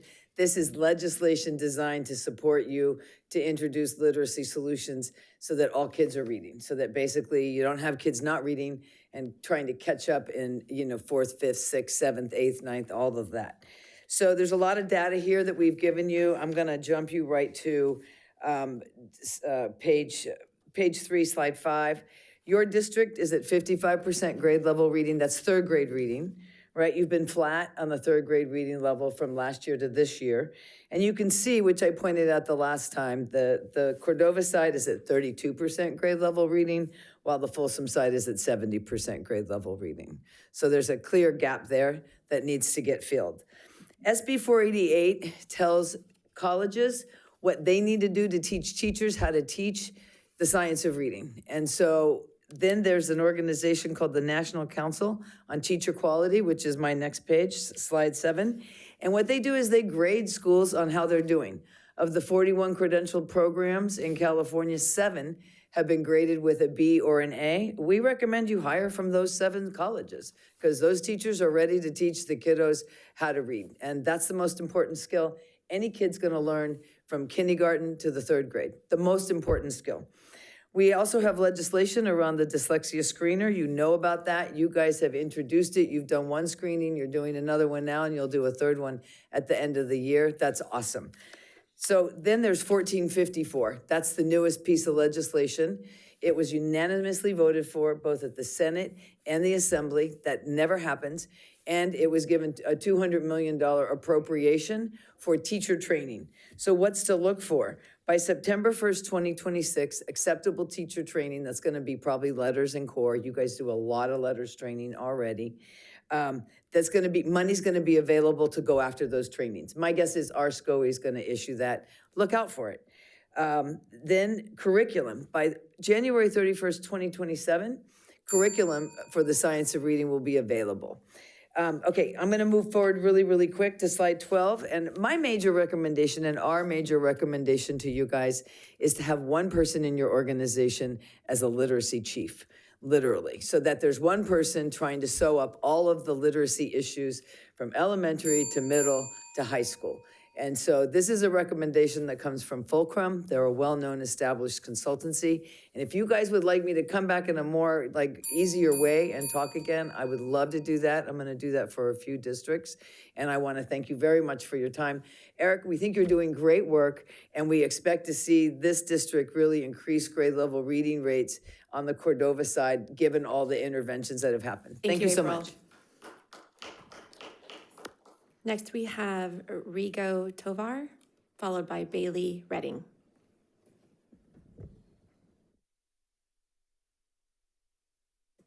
Good afternoon. My name is Rigo Tovar, and I'm the program manager at the Sacramento Literacy Foundation. I work with the highest Title I schools in Sacramento to deliver our culturally relevant book giveaway program. This is a program where we give every TK through second grade student a bag with 5 brand new culturally relevant books. Through our own fundraising efforts and various partnerships, we have delivered over 96,815 brand new culturally relevant books to kids in TK through second grade across 38 of the highest Title I schools here in Sacramento. I'm happy to announce that we recently received CIF funding to expand this program to Folsom Cordova Unified at your Cordova Meadows campus this spring. The culturally relevant book giveaway program may sound simple, but these bags of books are backed with tons of research. We give 5 books because research tells us that 5 books is what a child needs to read in order to hold on to their previously achieved reading level. We give these books to the kids to take home because the research also shows that books in the home are as important to a child's educational attainment as their parents' education and career level. And finally, we give kids culturally relevant books because research shows that mirrors of oneself and windows into new worlds are critical parts of a developing reader. By having kids see themselves in their stories, they can pull from their lived experiences to become faster and more confident readers. We provide the tools necessary to assist kids on their reading journeys, and we look forward to bringing this program into Folsom Cordova this spring, and we'll continue to look for other funding opportunities to expand to your other school sites. Actually, on our way in, I noticed that you guys had some books out there, so I'd like to leave some of these books in there for you guys. That's okay. And so I'd like to thank you for your work that you're doing and for the opportunity to speak here today. I look forward to supporting your district in your literacy efforts. Thank you. Thank you. Next, Bailey Redding, followed by Michelina. Hello, my name is Bailey Redding, and I'm a senior at Vista Del Lago High School. I've grown up around the whole entire country, and I've seen firsthand what good a climate resolution could do, especially since Addie's passed last year. As a kid, my mom used to take me and my sisters through forests and beaches and teach us all about the random biology that she would know. As I got older, I started to realize and learn how important it is to save the world we have and preserve our Earth for future generations. But curbing our climate crisis isn't just about the big changes. More often than not, it's the small things everyday people do. The implementation of a climate committee could help educate the public, create policies, and build a community focused on actual change. By instituting our plan for a climate resolution committee, we can start a grassroots movement that will have a direct impact within our community and be able to focus on what our district needs and what we can do to help. This carbon neutrality goal and the climate resolution committee would provide a concrete plan for our district to follow, even within our current budget deficits. Thank you for your time and your consideration of creating a climate committee that will continuously work towards a green earth. Thank you. Michelina, followed by Ruhi.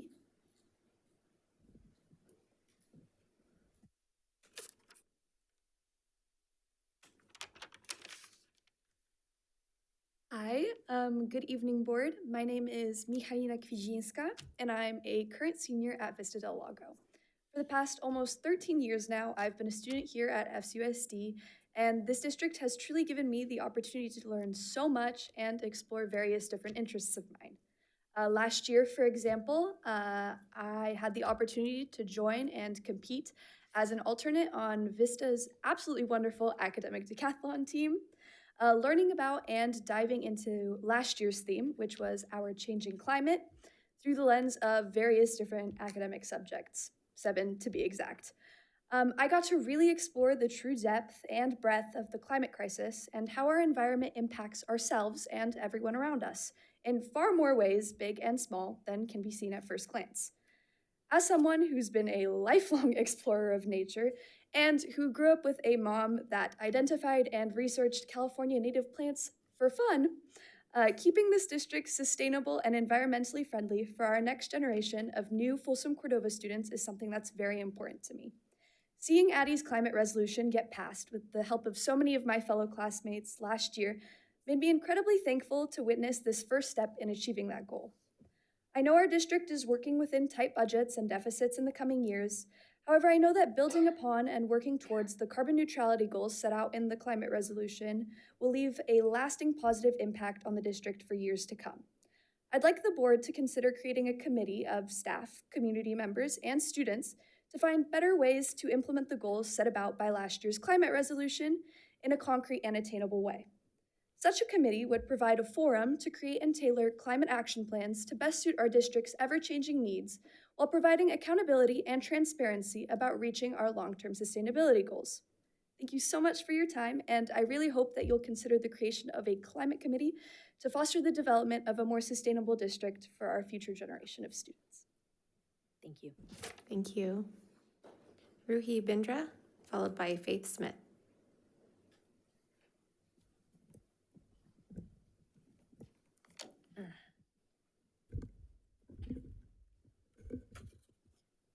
Good evening, board. My name is Ruhi Bindra, and I'm currently a senior at Vista del Lago High School. Although I only joined the district 4 years ago when I began high school, my personal relationship with the environment and nature dates back much further. When I was growing up, my mom worked for the Department of Water Resources and my dad worked for the Department of Fish and Wildlife, so it's safe to say I was taught about conservation and sustainability at a very young age. As I've grown up, my love for nature has continued to grow, but I've also seen firsthand the worsening of climate change and the growing negative effects, whether they be big or whether they be small. But I've also learned about the ways that we as individuals, but also as a school and as a district, can help slow its effects. Addie's climate resolution being passed last year is a great first step towards making sure that FCUSD acts sustainably now and in the future, and I believe it's imperative that we continue on this path and build a solid foundation for future FCUSD students. I implore the board to consider the creation of a committee made up of community members, assorted staff, and of course students, in order to ensure that the goals set by last year's climate resolution are sincerely worked towards and are hopefully achieved in a reasonable amount of time. A committee like this would provide accountability as well as a way to make sure the plans to combat climate change are implemented effectively but efficiently and in ways that make sense for our district and for our schools. Thank you very much for your time and consideration. Thank you. Faith Smith, followed by Earl Smith.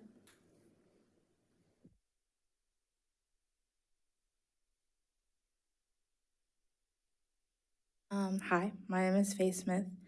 So earlier, my dad mentioned about the limits of having a prerequisite to be in band and that's limiting strings.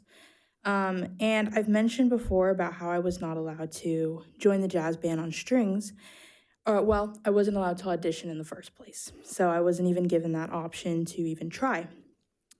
However, I had mentioned that there was a jazz violinist prior, and I had searched before multiple times to try and find evidence of this, but recently I did find tons of videos from 2018 of the Folsom High School Jazz Band, which I will email this to all of you guys later so you can see for yourself, of him playing violin.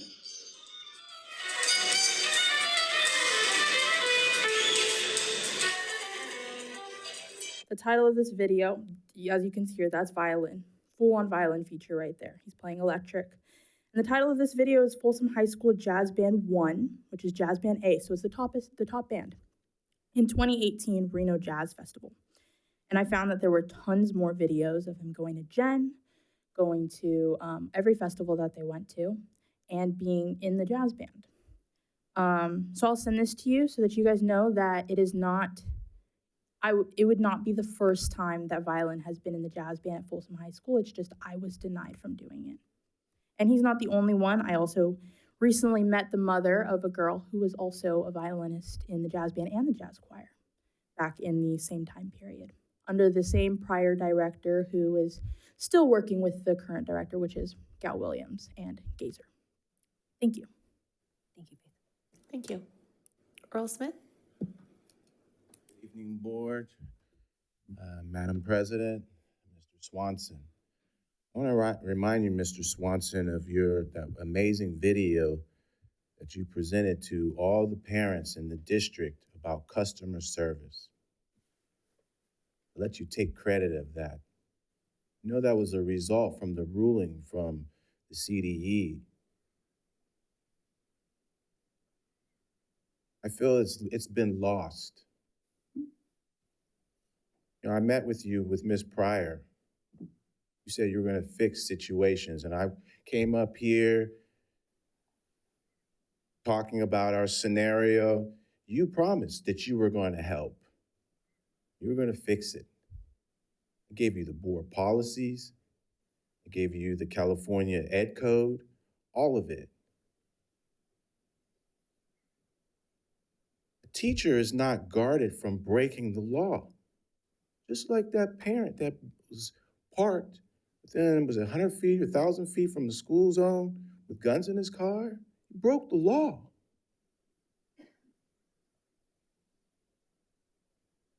And we give all kind of proof. You know, when you take math class, does the teacher get to pick? I can't find that anywhere.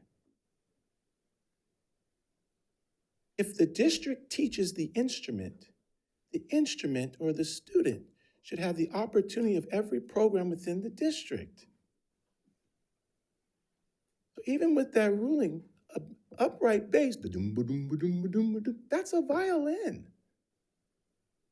I'm the specialist. Not only do I have a degree in this, I'm a multi-award winning. So, you know, when you give me a policy, I mean, when you make comment up here, I'm heartbroken. Because I gave you the chance. I spoke lots of praise to you, having good faith. You know, when I talk to the other parents, the Indian parents, and you say that what's the little app what the grades are going on to? What's that called? Power School. When you say Power School is having a teacher putting a grade in Power School, that's a conference with the parent? That's just not even, like, I can't even wrap my head around that thinking. There's so much stuff like that in this district that people just don't want to do stuff. They're just lazy. The child is entitled, and you are here to serve the child. You serve the district, yes, but the child is supposed to take precedence, and you said that, and I don't see you doing that. Thank you, Mr. Smith. Next up, Nicole Heine.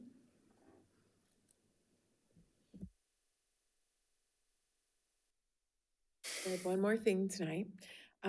So with all the fun math that we've had, rearranging teacher schedules these last 2 weeks, we've had a lot of teachers had to add an extra period. So now a lot of teachers are teaching a 120.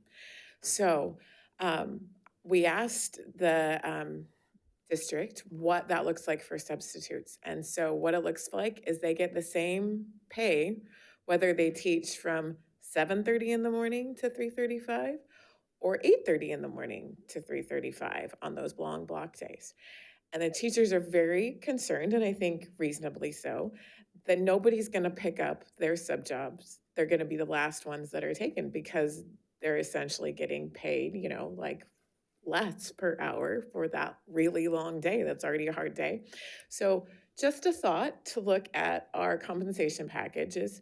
Perhaps we could add in a tiny hourly bump for those long days for teachers that are teaching that full 120, and when they have a substitute or need a substitute, so that they can have substitutes. These are generally our best teachers who are teaching the most technical and difficult classes that we want a really good sub to show up and be able to keep the class moving along. So something you might not have seen yet, I said I was going to be here and that I would bring that forth to the board tonight. So thank you. Thank you.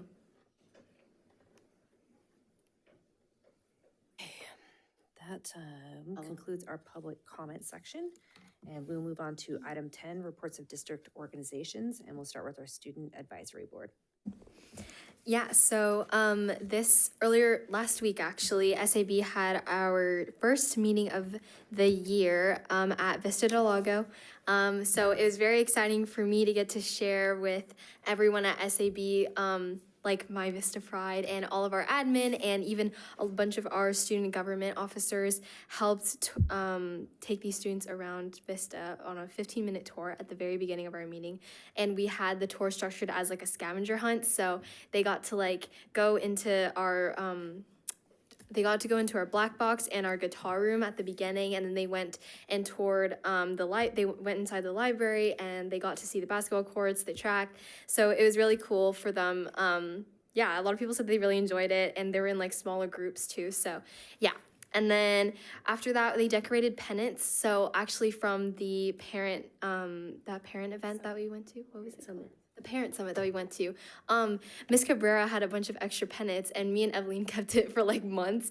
And we actually used those pennants to have the SAB students decorate it with something that they were proud of, something that made them proud to be a student at FCUSD. So a lot of them just wrote their names because they saw the example on the slideshow had a name on it. But a lot of them also wrote SAB, and then they decorated it with like, oh, like I'm proud because of my teachers, like clubs. One student even wrote the name of like their favorite teacher. It was really sweet. And when we had them leave the meeting, they were like waving their pennants. So it was a really cute video that I got.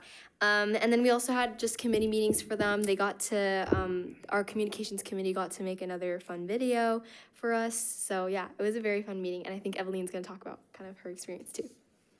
Yeah, so going on with the tour that Addie mentioned, I got there a little bit late because, I mean, when I got there, I was so amazed at how beautiful the campus is at Vista and how many entrances there were. So I did get a little lost. But yeah, it was beautiful, and Addie gave me a personal tour, so I felt special. And then thank you to the student government class that helped out. I also got feedback from the Cordova kids, and they also liked it and enjoyed it as well. And then besides having our normal slideshow and like the members meet in their respective committees, we also had Miss Cabrera show up and give a data walk presentation on like the rates of absenteeism and like math, reading. So basically what we had here a couple meetings ago, if I'm not wrong. The California dashboard data. Yes, the California dashboard. So yeah, and that's all I have for SAB. Okay, moving on to the California School Employees Association.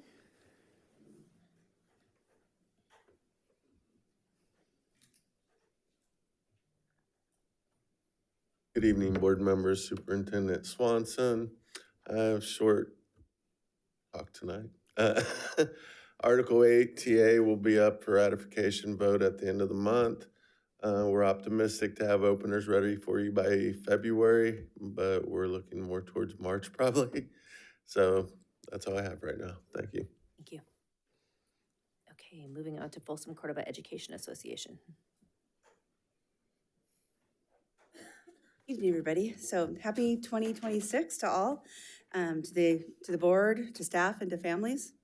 We had a 2-week break that was much needed by all to rejuvenate and to finish out the upcoming months strong and prepare our students for any challenges that they will face in the near future. We also had the student survey that was conducted for staff and families this fall, and the results are rolling out to sites this month. It fits well with the district performance targets of system-wide connectedness, as being not just for students, but the entire FCUS family, from the maintenance crew to the district executive cabinet.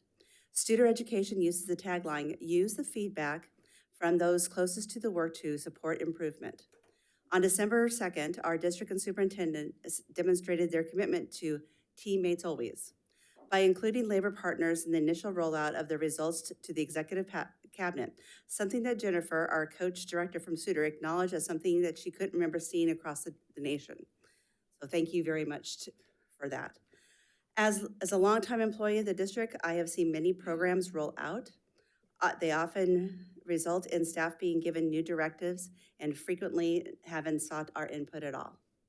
I'm encouraged that this official rollout emphasized the need for a continuous loop of asking, not just gathering data and analyzing it, but engaging in discussions and asking questions of everyone so that any next steps and actions are arrived at as a team.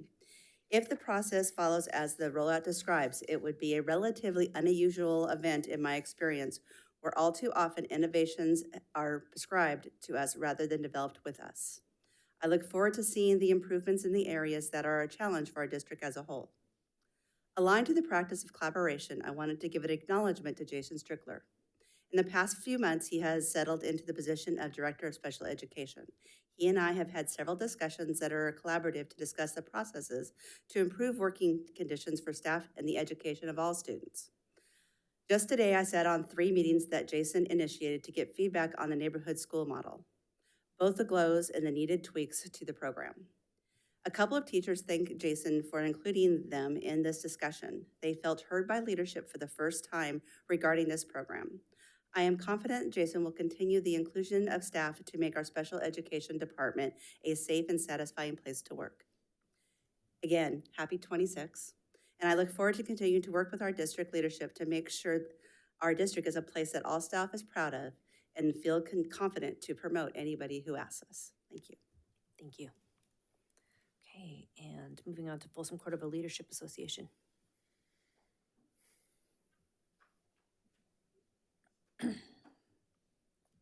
Hey, good evening, President Larrett, members of the board, Superintendent Swanson, and colleagues. First, happy School Board Recognition Month. So thank you for your service. As we move into the second half of the school year, our school administrators have begun planning for the 26-27 school year. This week, we launched our build workshops to begin preparing Power School for next year's scheduling and enrollment processes. In addition, site principals are reviewing their student survey results and will begin implementing targeted improvement strategies into their site plans to strengthen school climate. Earlier today, all certificated staff, along with site and district leadership, completed PRISM training. This work continues to support our commitment to creating inclusive, supportive, and learning environments for all students and staff. What I'm most excited to share tonight is an upcoming recognition opportunity through FCLA as we are part of AXA's Region 3, which includes areas of Sacramento, Yolo, Elk Grove, and San Juan. On February 2nd, the region will host what's called Every Student Succeeds, which is an event that honors students who have overcome significant hardships and demonstrated resilience and success in schools. It'll be hosted at the Automobile Museum in Old Sacramento. Our site administrators nominated 7 outstanding students this year, and we are proud that 3 of them have been selected to move forward to the event. 2 of those students are from Cordova High. One of those is from Cordova Meadows. And Superintendent Swanson and I have already discussed bringing these students here at a later board meeting to recognize them publicly. So again, thank you for your service as we honor you in the month of January. And then we just wanted to make sure that you were aware of the February 2nd event that takes place. So I do have a brochure, I can leave it. It does have a sign-up sheet if you're interested in attending, so. Thank you. Okay, all right, thank you. Thank you. Okay, District English Learner Advisory Committee. Good evening, President Larrett, members of the board, Superintendent Swanson, and my esteemed colleagues. Elena Cabrera here, and I have a brief report today for us that covers a couple of areas, one beginning with DLAC.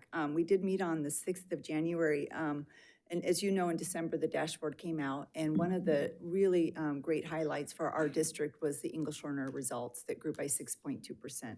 We're really thrilled about that. Showing up on the dashboard, but it has been multi-years of effort on that. We're really continuing to put our head down and expect to see continued growth. What was really exciting was the LTEL, long-term English learner growth, which even far surpassed, and you will notice that the group of LTELs were actually in the blue, which is in that gauge, the optimal place to be. So we know that there's still work to be done, but we're really happy with the work our teachers have done, of course, our students, the parents who've supported them, and again, we're keeping our head down and continuing that work. So that was really wonderful news to share with our parents. In addition, we also talked about the upcoming data walk, which will be not just for our district, but we prepare data walks that are school site specific for all of our schools, all 37. So every one of our principals has their school site data walks with information and at various times. In fact, I know there's one next Tuesday that I'll be at, but throughout this month of January and February, principals are conducting their school site council meetings and engaging their educational partners in that discussion, which of course includes the English learner advisory groups. Another area of topic discussed at the January DLAC was a language acquisition program, and basically in the very beginning stages of having some input gathering sessions, as was presented before from a group of parents. So we did bring that topic forward to English Learner Advisory Committee, which is a committee that advises on that kind of program discussion. So final thing on DLAC is that our next DLAC meeting is Tuesday, February 4th, and I'm going to move on to Parent Summit. On Saturday the 7th is our next Parent Summit, and that will be the district data walk. So we look forward to those that can attend, and you'll get to see up close and personal where we are as a district, and then have the opportunity to dive deeper into where we are in subgroups and other categories of our performance. And that does include, attendance, language arts, math, and even our climate results throughout the year. So beyond the next Parent Summit on the 7th, we are gearing up for our final Parent Summit for this year, which would be April the 20th. And what I want to highlight is the fact that that is a recognition ceremony for our reclassified students and our state seal of biliteracy. That's our report today. Have a wonderful evening. Thank you. Thank you very much. Okay, moving on to board committees. Does anybody have anything to report? Madam President? Yes. Yes, I've had 2 committee meetings that have transpired since our last board meeting. Just give a quick update on January 7th, the Artificial Intelligence Committee met. They are approaching, I would say, the end of their goal of developing an AI framework for instruction for the teachers, for guidance. And at the meeting, I asked if they might be able to come to the board and give a quick presentation as an update. They thought that was a great idea. So maybe that might be something the superintendent can work and find an appropriate time for the AI committee to come in and give us an update. But they've been putting a great deal of work into it, and I'm sure the end result is going to be greatly beneficial to the district, the teachers, the students. So. Also on January 8th, I attended I always have to say the qualifier, the 3-hour Superintendent's Budget Advisory Committee. So, and that committee has been meeting regularly since August and doing a very good job. They continue to go through all the departments and identify savings that can be recommended to the board and contained in future budget recommendations that Sean will be coming forward with. So, I really like that committee, other than the 3-hour component. But, I mean, in all seriousness, it really, the superintendent and Mr. Martin were very thoughtful on who to include on that committee. I very much appreciate the union representation that are on that committee, as well as representatives from the FCUSD community. And I think it's a good cross-representation. We have students on there as well, not these two students. They correctly identified this might be a good committee to seek volunteers. But,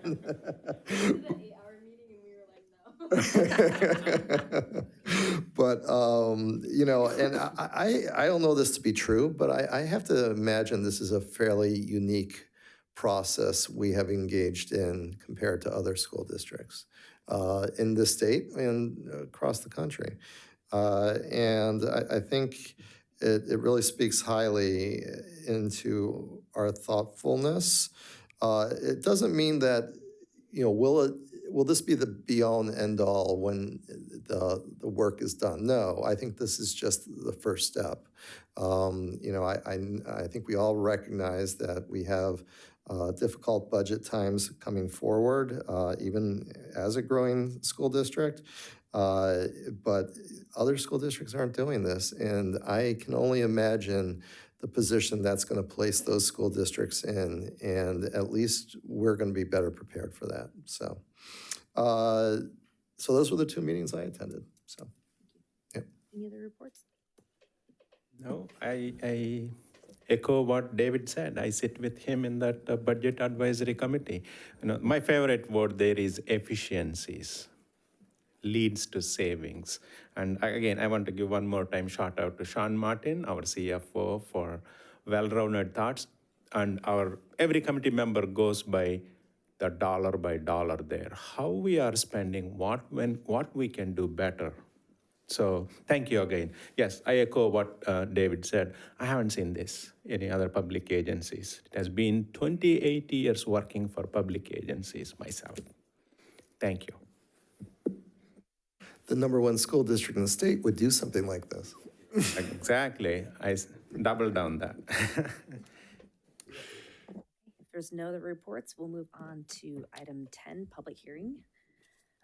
Public hearing, Measure M waiver request from Education Code Section 15106 and 15334.5. So we will gavel out of our board meeting and gavel into our public hearing. Welcome to the hearing. I'm inviting Mr. Rouse up to the lectern. He can speak more intelligently about this as it relates to our bond funding related to the assessed value. Can I take it from there? Yeah. And good evening, President Larrett, board members, Superintendent Swanson. In order to request to get Measure M waiver approved, we're required to hold a hearing for Education Code. I had it right here, 15106 and 15334.5. So we're requesting the board hold a public hearing tonight. Any questions from the board? Any public comment? No public comments? Okay, then we will gavel out of the public hearing and gavel back into the board meeting.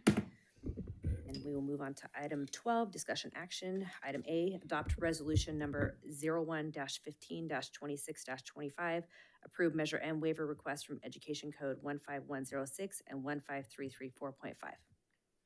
And this is the action item that is a result of the hearing that we just held. Any questions from the board? Any public comment? No.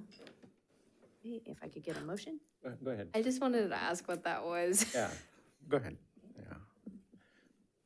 So in order to so this was an election that was held for the School Facilities Improvement District number 3 back in March 27, 2007. So this was the Measure M bond that passed back in 2007. And what we're requesting is that we raise the assessed value of residential homes and the commercial property to 10.2% as we start to sell the remaining bonds of this bond measure that was passed back in the mid-2000s. It's important to note that the state standard for increasing the issuance of bonds is 2.5%. That's why we're requesting a waiver tonight from the Board of Education. And this is the standard process as school districts across the state pass school bonds, and they're getting ready to issue school bonds, and the home values and commercial values rise up in that area, and they want to go ahead and sell them. It's usually higher than the 2.5%, which the state hasn't changed for many years. So the standard practice, many school districts ask for these waivers, and they go to the State Board of Education for approval, and that would allow us to get to 10.2% approval instead of 2.5% on our bond sales. That makes sense. I would like to just add a little bit on that, Craig. So we're not planning to issue new bonds. Yeah. Our existing bonds that are outstanding actually exceed the threshold. And so what we're doing is making it so that we have that continued capacity. So we're not planning at this point to issue more bonds within the SFID 3 community at this point, so. Thank you, Mr. Martin, for that clarification. We are not drawing more money from that bond. Not at this time. Not at this time. Public comment? Yes. Earl Smith?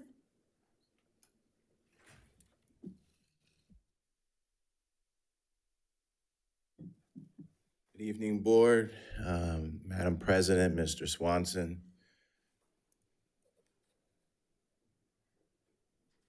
When Faith was at the board meeting on Saturday, and they were talking about asking for money, and I understand this is not asking for more money, but it got me thinking, because Faith is applied to over 20 colleges, all for jazz violin. Turns 18 in July. She's gonna be off to college. Looking like I'm not gonna have to pay for nothing, which is a blessing. I don't move.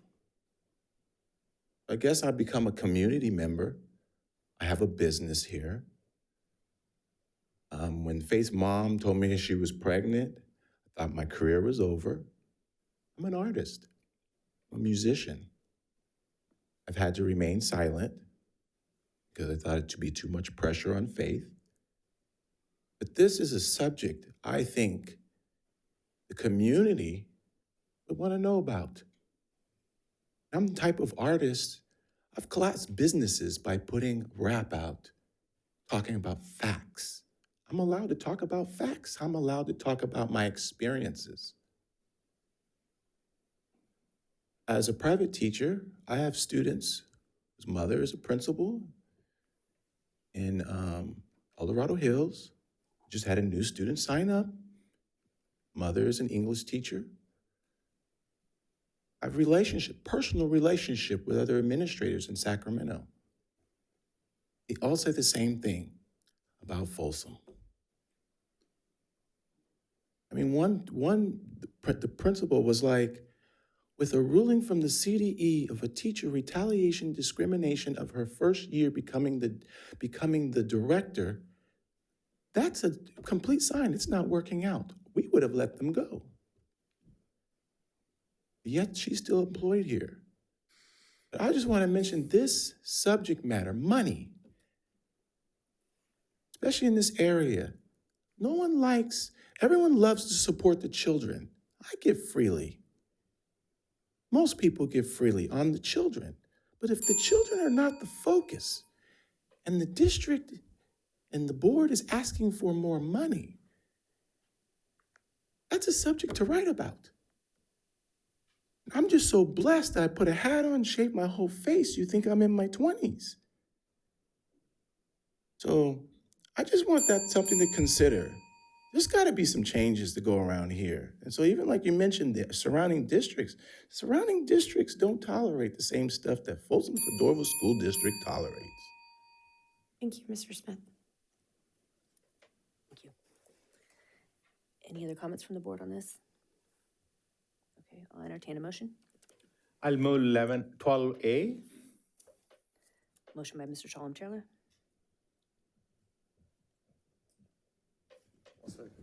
I'll second. second by Mr. Reed. Ms. Rochelle? Ms. Long? Aye. Ms. Lopez Petracca?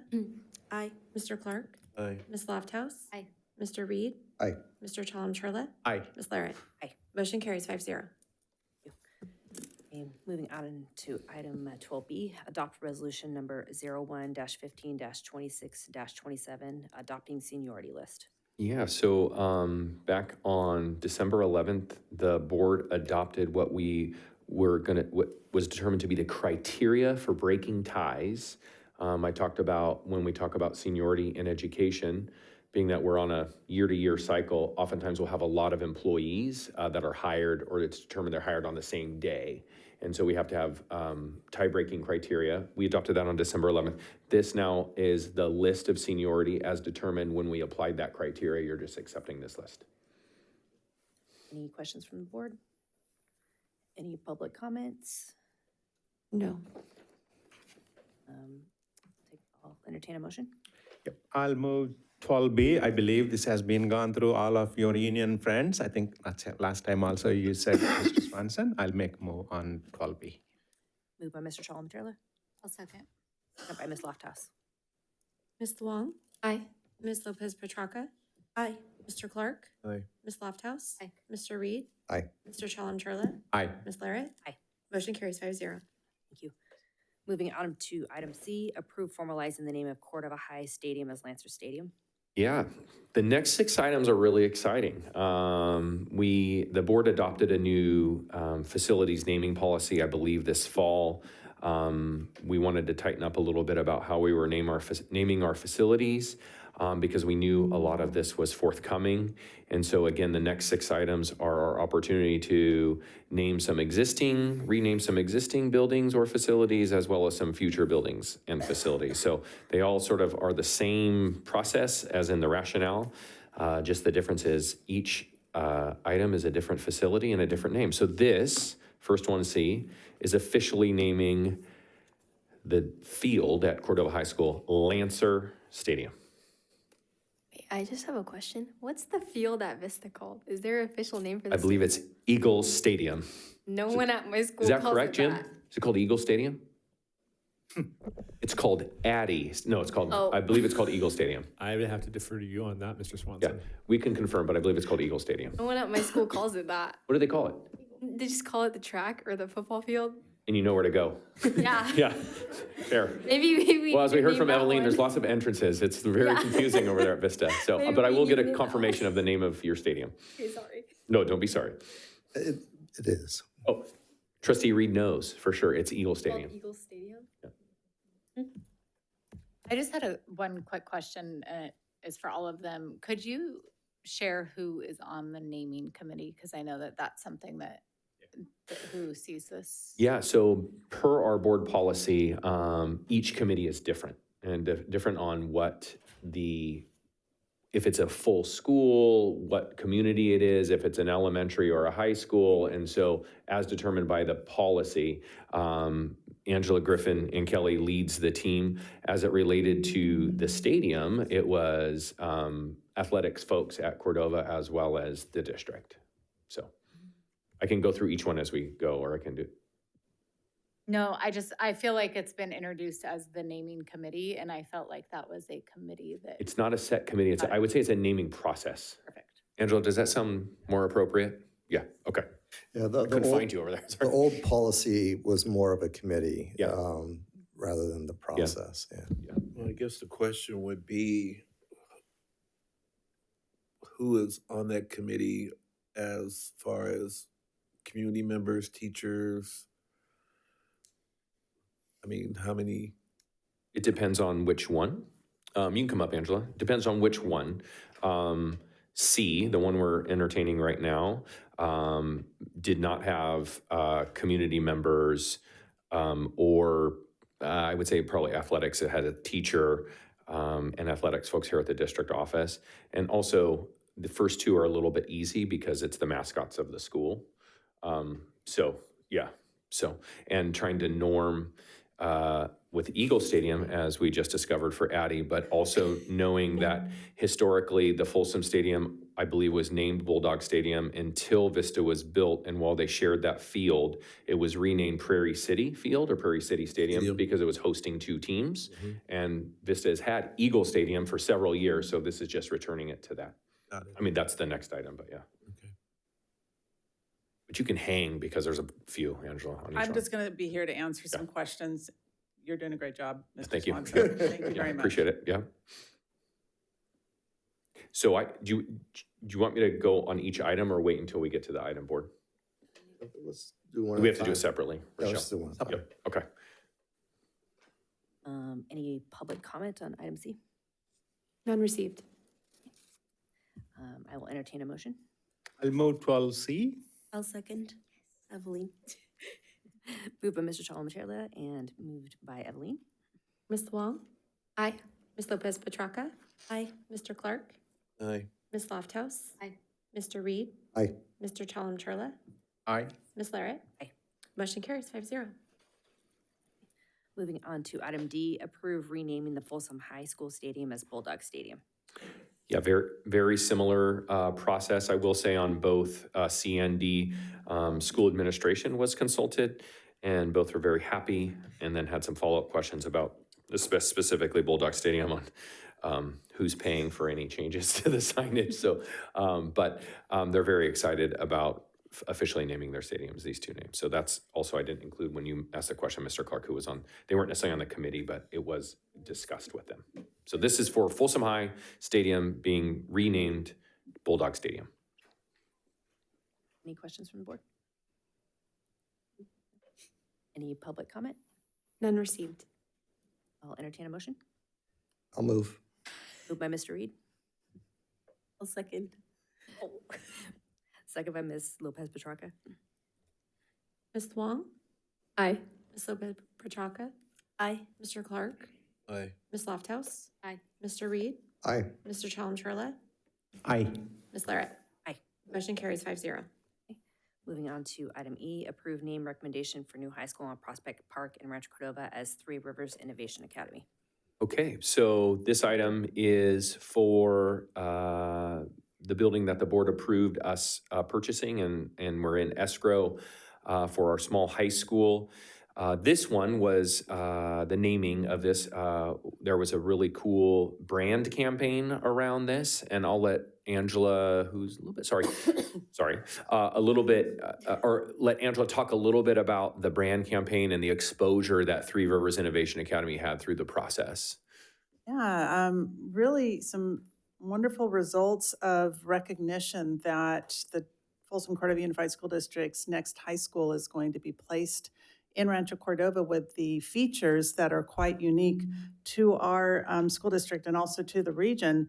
So we did launch a naming campaign that we broadcasted widely. We leveraged our partnerships with our city partners, both, and our Rancho Cordova city partners, and then our media partners across the region. And as a result, not only did we get a lot of suggestions, but we had reach of over 2 million views. And when we kind of translate that into dollars, and in public relations, we like to call it earned media, so we didn't really spend any money for this. But had we spent money on a paid advertising campaign, it would have translated to over $20,000 of money that we did not have to spend for that same type of exposure. So we had traditional media, the news networks broadcasting that we were going to be opening up a new school. And for that reason, that part of that campaign was enormously successful. We did get a lot of interesting ideas too that we took a look at and balanced it with our board policy on the naming of facility, and then also with the other processes that Superintendent Swanson has been talking about of considering different names. So that was a little bit about how we got to that. That's right. And the naming committee on this one, as well as I believe that all four of these included myself, Angela, members of our facilities team, our equity team, other folks in ed services. And then after names were selected, it was brought to the facilities committee to suggest or green light the names. I will say that the policy really is clear on like what these schools can be named, and you can kind of see a theme. They're all really tied into regional aspects, talking about geographic features as opposed to names or anything else, but that there are very specific to the area that these schools are located. And Three Rivers is American, Sacramento, and Consumnes, depending on, is that correct? I believe it's San Joaquin, but there are, the waterways Okay. was the point to really lean into. And some of the thought too, and a lot of our students really weighed in on this as well, was that the waterways connect us, and it's also a bridge from point A to point B to get to different places. So it was a really nice theme. And the acronym, this wasn't part of the process, but I looked it up. The acronym TRIA means opportunity in particular language. So Just a quick question, because we currently have an Innovations Academy. And so I'm just curious on how we think that's going to, I don't know. yeah, so nuanced, but that's innovations, and this is innovation. And what we are really trying to accomplish with this is that innovations, our current, will ultimately be part of this school as well. So we won't have any duplicate schools. But why innovation was, I think I can speak for a lot of folks, but like how I understand how it was landed on is that this school is going to be, the state of California is really interested in investing in new options for high school. And so what high school can look like for students 5 to 10 years from now. And so the idea is that this is our district's first step around innovating towards a more diverse model of consumption of material and instruction for students.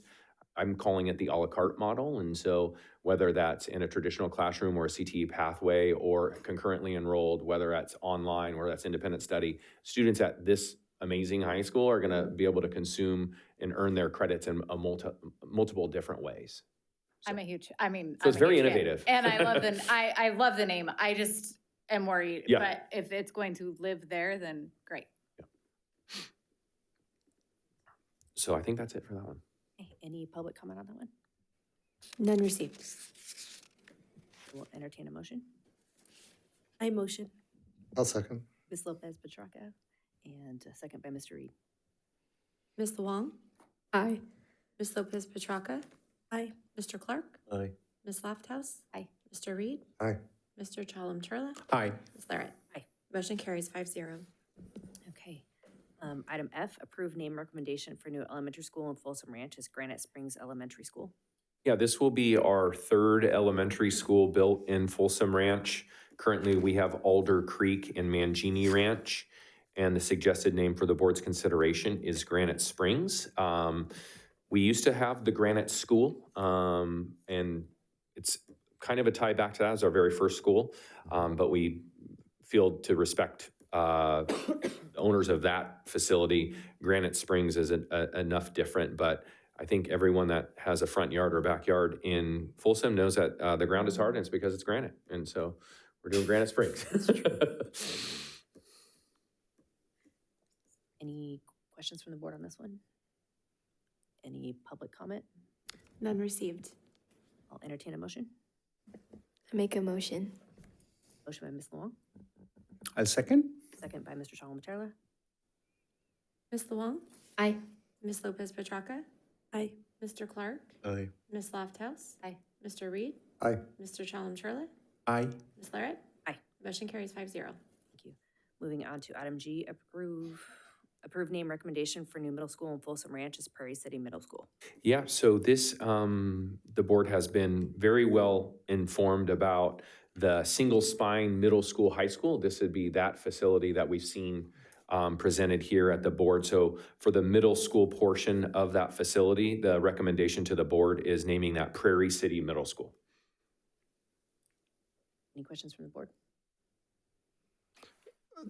Just an observation. There was actually a Prairie City. It was I think it was a mining town back in the 1800s.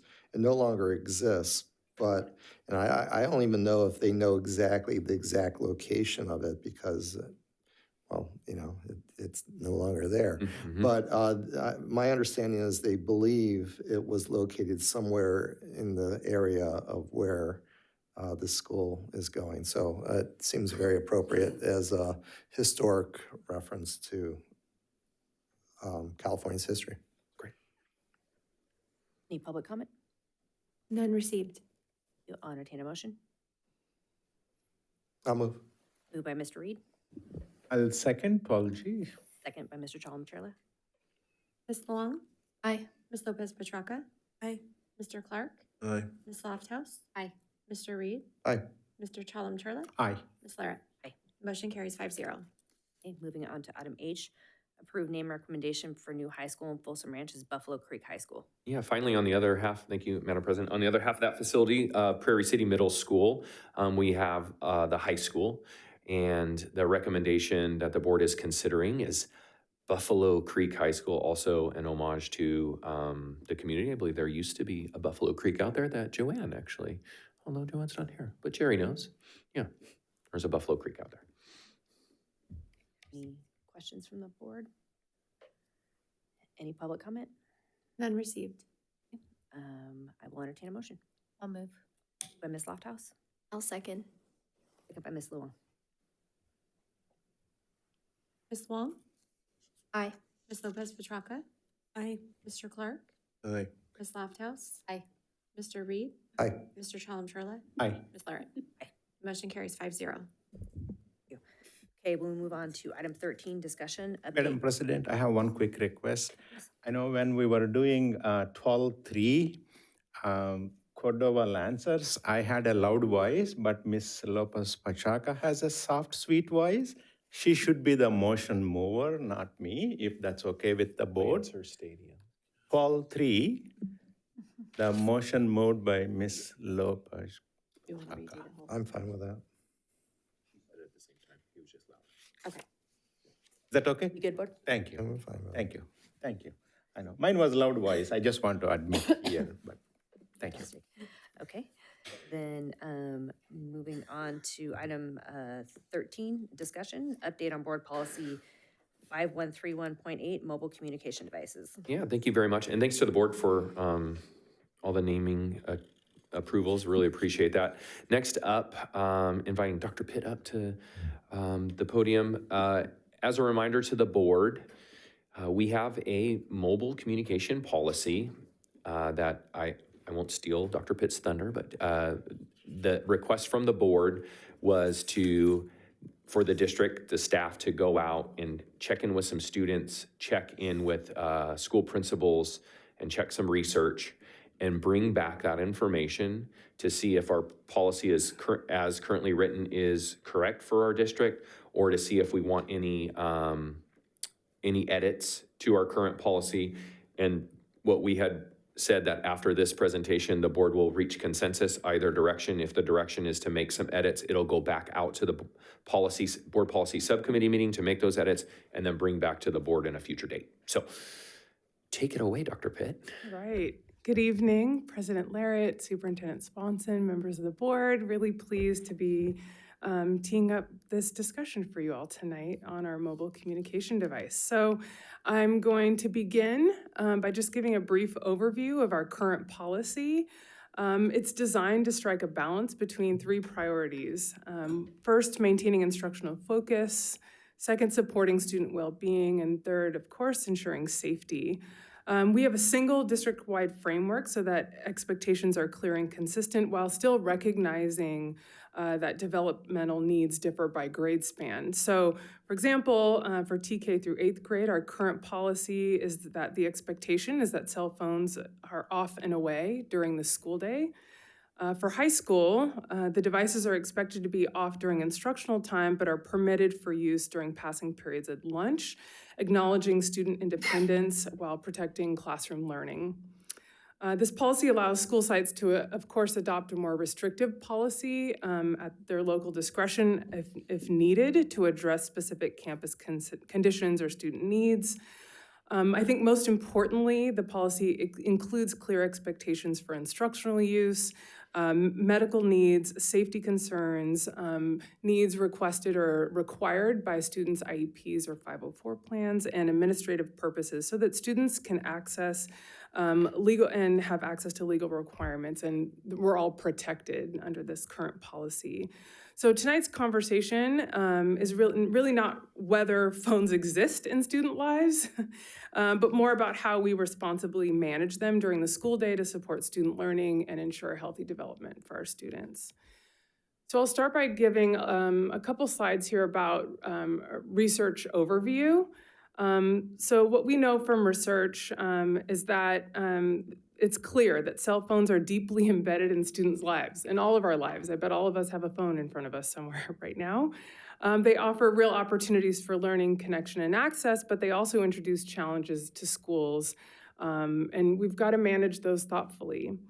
As of today, actually, this slide needs to be updated. There are 42 states and Washington, D.C. that have enacted some school day phone restrictions.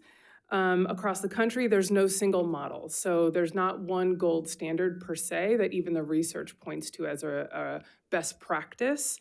School systems range from full day bans, TK to 12, while others have limited use during instructional time, much similar to what we have for our high school students at the moment. In California, our governor signed AB 272 in 2019, which granted school districts authority to regulate school cell phone use in schools.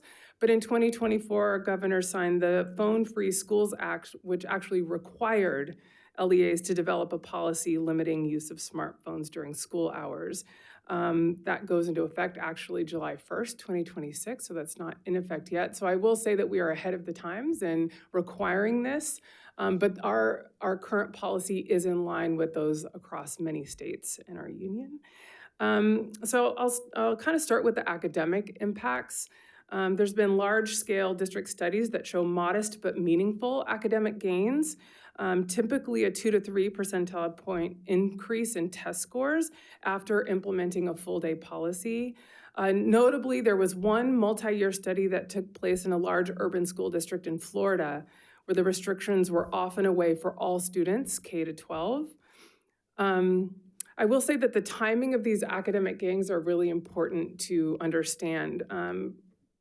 Districts consistently report an adjustment period as students and staff adapt to more restrictive policies and expectations. Typically, during the first year of implementation, many districts experience a 20 to 25% increase in discipline incidents based on enforcement of very restrictive cell phone policy bans. And this is connected to compliance and enforcement of those policies. But what research has also found is stability over time, that behavior stabilizes as those expectations remain consistent across classrooms and across schools in a given district. And that's very much hinging on support from administration, both at school sites and at the district level. The key takeaway here from the research on the academic, behavioral, and engagement impacts is that it all determines on how well the policy is implemented, including clarity of expectations, consistency, et cetera. So building on that research, the next slide, I'm gonna kind of go a little bit more deeply on the impacts on classroom climate, teacher experiences, and effective policy design. So across districts with phone restrictions, over 80% of teachers reported reduced stress and improved instructional focus. Teachers consistently describe classrooms as calmer and teaching more rewarding when phone-related disruptions decrease. There's also a related instructional improvement in terms of instructional climate, right? With fewer interruptions tied to phones, teachers report being able to spend more time in instruction, engagement, and relationship building rather than monitoring device use. Effective policies have some important commonalities. Research is showing that the most effective policies share these design features: clear school-wide expectations so that enforcement doesn't vary by classroom or by teacher, visible administrative support, and consistent follow-through, right? So if the policy is phones off and away, then that has to be consistently enforced by administration and a consistent message across classrooms. And then structural supports, such as classroom phone pouches or lockers that reduce the burden on teachers. If you visited any of our high schools, there is a consistent policy in place, and you'll notice different ways that teachers hold phones for students during the day if they want to have them held by the teacher. Finally, the developmental alignment really matters a lot here. So policies are most effective when they align with student developmental stages. So stricter limits tend to benefit younger students and younger adolescents, while older students do better when policies allow structured autonomy rather than unlimited access. So I'd say an example of that would be that as adults, we've learned how to have our phone in front of us, but maintain engagement and connected to whatever we're supposed to be focused on.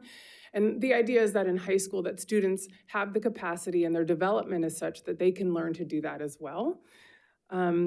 So ultimately, the conditions for the best outcomes, research points to when phone restrictions are paired with both digital citizenship and wellness instruction, so students understand the why behind the restrictions, as well as equity safeguards, obviously, so including accommodations for students with IEPs or 504s and other safety-related needs that they might need their phones for. I'd say one last note here, the impact of cell phones on student well-being is actually mixed. So phones can support connection and safety. You know, I think we could all say I don't know about you, my phone was out for 90% of yesterday with the Verizon outage, and I've never felt so naked in my life. I had to look up directions somewhere and remember where I needed to go because our phones were off, right? So we're accustomed to having access to the phones, but it's really important that we understand that they also can contribute to stress, distraction, and social pressure. I think this research really helps us understand what works in theory and across systems. However, student feedback, which I'll go to next, and staff feedback help us understand what's working and what's not actually here in practice in our system regarding our policy. So last month, our superintendent with our student advisory board members and leaders discussed our current policy and got some feedback from students about how it's feeling. Overall, what we heard from middle school students is that they report a positive experience with the current policy. Staff observations and student feedback suggest that misuse is relatively limited.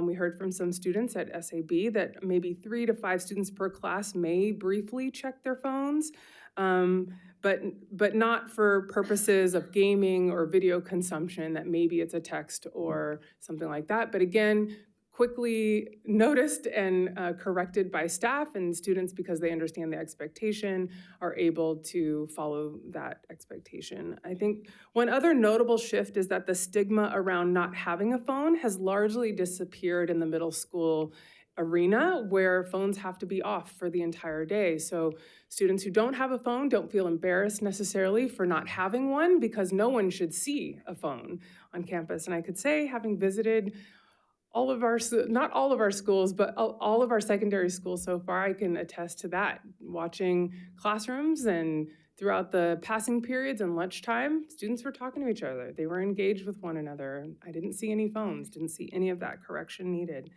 With regard to the high school experience, these students reported general satisfaction with the current model, particularly the balance between instructional focus and personal responsibility. Students valued predictable access to their phones to communicate with families about practice schedules, work obligations, caring for their siblings, transportation, or other after-school plans. We heard that, knowing that they could check their phone in a passing period or check it during lunch kind of assuaged any concern that might grow if they weren't able to see it at all for the entire school day. So we heard that from students. Let's see, student feedback suggests that clarity and consistency matter just as much as the level of restriction itself, which I thought was an important learning from our students. With regard to our principals, TK8 principals consistently report that the off and away model is working effectively. They like it. It's supporting an instructional focus and student behavior across campuses. I think this was a point that Trustee Reed, you made at a prior meeting, that some of our students in secondary have never had access to phones, right? And so it is something that students are accustomed to, moving from our elementary to our middle schools, and it seems to be working effectively. Our high school principals report that the current structure, devices off during class and permitted during lunch and passing periods, also is working well and aligns with student maturity and campus operations. I will say that principals expressed significant concern about the unintended consequences associated with a bell-to-bell ban in high schools. Including an increased enforcement demands and potential impacts on school climate. You can imagine having close to 3,000 students all moving classes at one time, or 1,500 or 1,600 students moving all at once. We simply don't have, from principals we heard, they don't feel like they have the staff to monitor and enforce taking cell phones from students and enforcing a more restrictive policy during passing periods. You can imagine what that might do if campus monitors are here but not over there. These students sitting near this campus monitor might be getting their phones confiscated, while students might be able to more easily sneak to use phones. You get the point. Ultimately, school leaders valued the ability to implement more restrictive models when needed. I think an example of that would be our Prospect Community Day School that has a more restrictive model on their campus, where for their students, they are not allowed to, they have the off and away policy of the TK-8 that we have for the younger grades.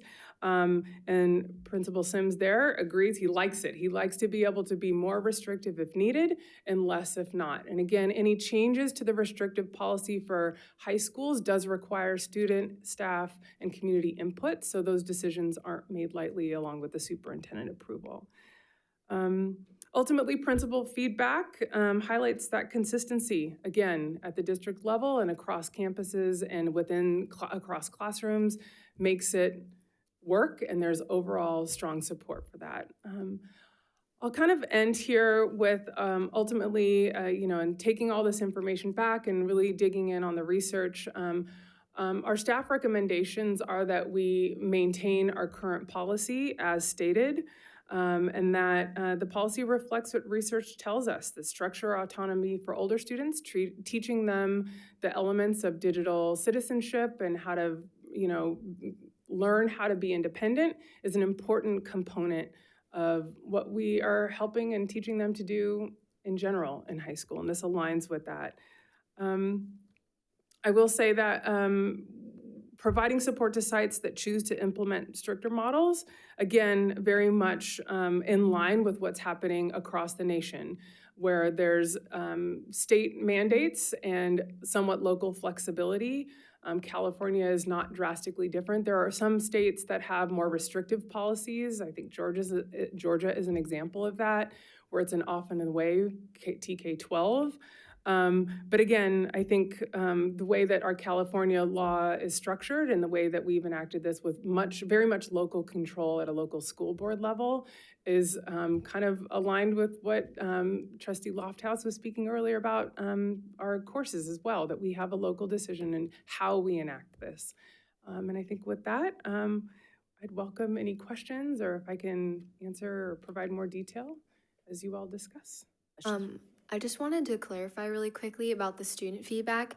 While Evelyn and I were kind of listening to a majority of the SAB members' stories and stuff like that, we kind of noticed the majority of their opinions actually kind of contrasted with our personal experiences at our high schools, which is that a lot of kids actually wouldn't support a full school day ban on cell phones.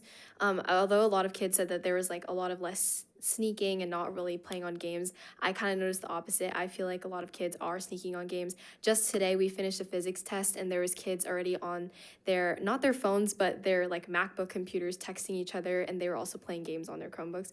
I mean, that's kind of a different issue, but I mean, there is still sneaking, and I feel like a lot of the students would not support a phone ban. That's just my personal. So to add on what Addie was saying, I don't know, is this the official feedback that you guys are gonna get, or do you guys plan on maybe sending out Google Forms for the high schools to take? because again, I feel like with SAB, you guys received like their personal feedbacks, including me. Like I could say, like me personally, putting my phone up in the pouch is bare minimum, and I'm okay with it.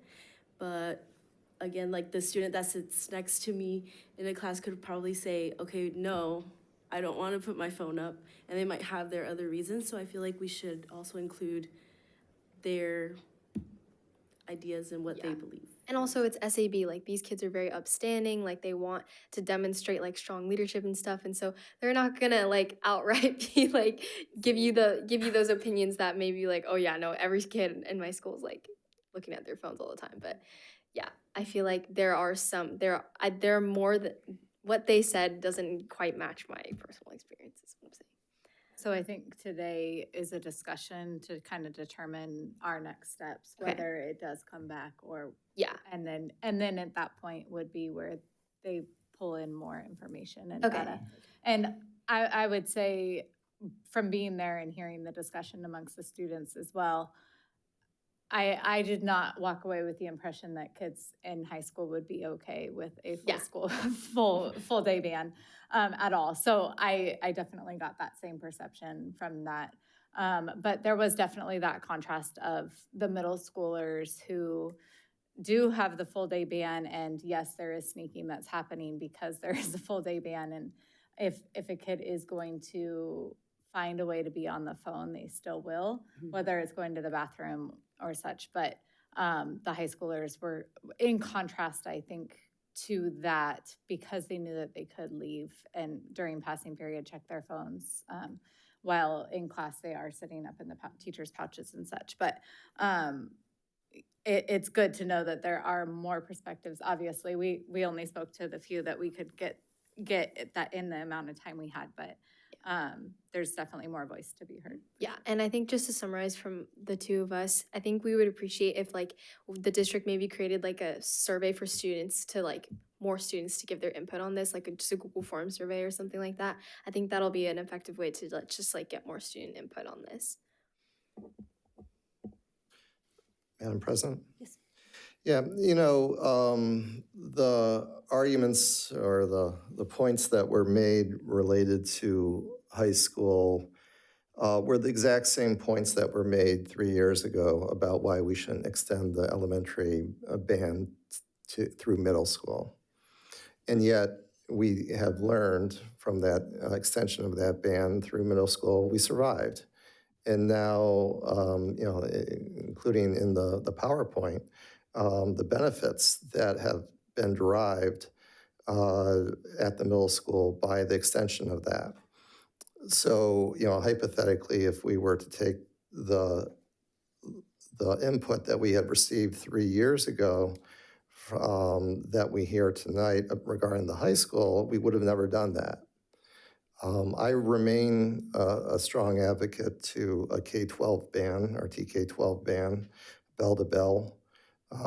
It is a growing trend. The second most populous state in the country has adopted a bell to bell ban, and that's in Texas. The third most populated state in the country has adopted a bell to bell ban. That's New York State. They both have started that ban in the current school year. Bell-to-bell bans also exist in Arkansas, Virginia, Missouri, Oklahoma, North Dakota, Florida. Actually, I take that back. New York is the fourth most populated state. So the second, third, and fourth most populated states have adopted bell-to-bell bans. Florida's bell-to-bell ban, I think, started in 2023. We have, as was pointed out in the PowerPoint, that test scores have increased. We know that bullying has decreased in schools that have bell-to-bell bans. Intimidation of students has decreased. It's a real problem out there of students afraid to show any type of individuality because they're afraid of constantly being the butt of a meme that goes viral. And where would those memes occur? At lunch and at passing periods. You know, if we truly believe that bullying is intolerable, then we should be supportive of a K-12 ban on cell phones. You know, we were the leader in the nation on this issue 5 years ago, 6 years ago, when we started this process. We're not the leader anymore. We're the follower. And and it's clear where other states are going on this. There's no downside. There's only up academically. If academics is what we're concerned about, then a K-12 ban makes perfect sense. If bullying is something that we're concerned about, then a K-12 ban makes sense. So my position has not changed on this. I still would like to see a TK-12 ban. So basically, our TK-8 policy being extended all the way through 12th grade.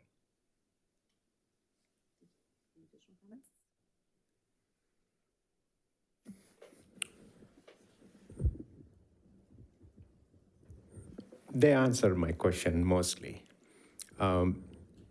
SAB, yes, you know, they're kind of leaders. They are already polished what they want to say, what they don't want to say, and all those. I'm more probably leaning towards the teachers and the administrators at the schools, at least those 2-3 big schools, how they feel about this. Implementation is a challenge as well. We can have a policy for the policy's sake, but if it is being perfectly, you gave that example already. Right now, I'm looking for more data, that's all. That's all, right? Even from the administrators and teachers, what do they feel about the current setup and the policy? What will help them to improve it? The 2 points, 3 points percentage academical improvement, we all want that. Believe me, you want that too. Everyone wants that, right? How do we get there, not having the bell to bell, where we get the more overheads, more controlling, and implementation is going to be a big challenge. So that's what I want to hear from the teachers who are teaching. And there is always that 1 or 2 or 3 kids. They're going to sneak up, they're going to do it. No matter what we do, right? But how do we see at least at large? And if it is the large population of the kids in high school, you know, they're just doing this one, what else we can do? I mean, nowadays, everything is technology-based. Nowadays, everything is technology-based, right? So that's all I want, and I want to hear from the more kids beyond SAB. A survey kind of thing from the teachers. Whether we want to include the parents in this mix, I'm not sure. They're all coming to the 18 years old. They're going to be free very soon. So I'm more on the administrators, teachers, and the kids, a concrete survey to get some results. That's number 1. And number 2, I'm not right away going to the,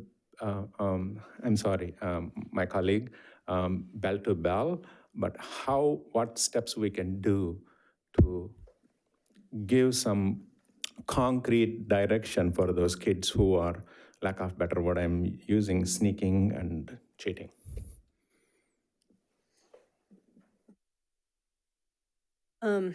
Yeah, well, here's the thing. If we put a survey out to students, it's almost a moot point, right? You know, I mean, there's really gonna be very few kids who are gonna tell us that they would like for us to take their phones in the middle of a day. When we went to the middle school, was it challenging the first year? Absolutely. Like that's a reality of the situation. It's challenging the first year. But just like this data said, by the time we got to year 2, it really leveled out and we got to where we needed to be. We do have an opportunity that the kids who will be coming in for the freshman class have already been a bell to bell. So this will be policies that they will have already had and will be used to. So that is one class that we will not be kind of managing because that's already what they're used to. It's really hard to get past the 2 to 3% percentage point increase though for a full day phone ban. That's a pretty significant gain. That's hard to kind of overlook. You know, I know it's a challenge, but you know, we're hearing from teachers, even getting emails from teachers that even the Chromebooks have started to being a challenge. Could I ask a question really quick, just so I don't lose it?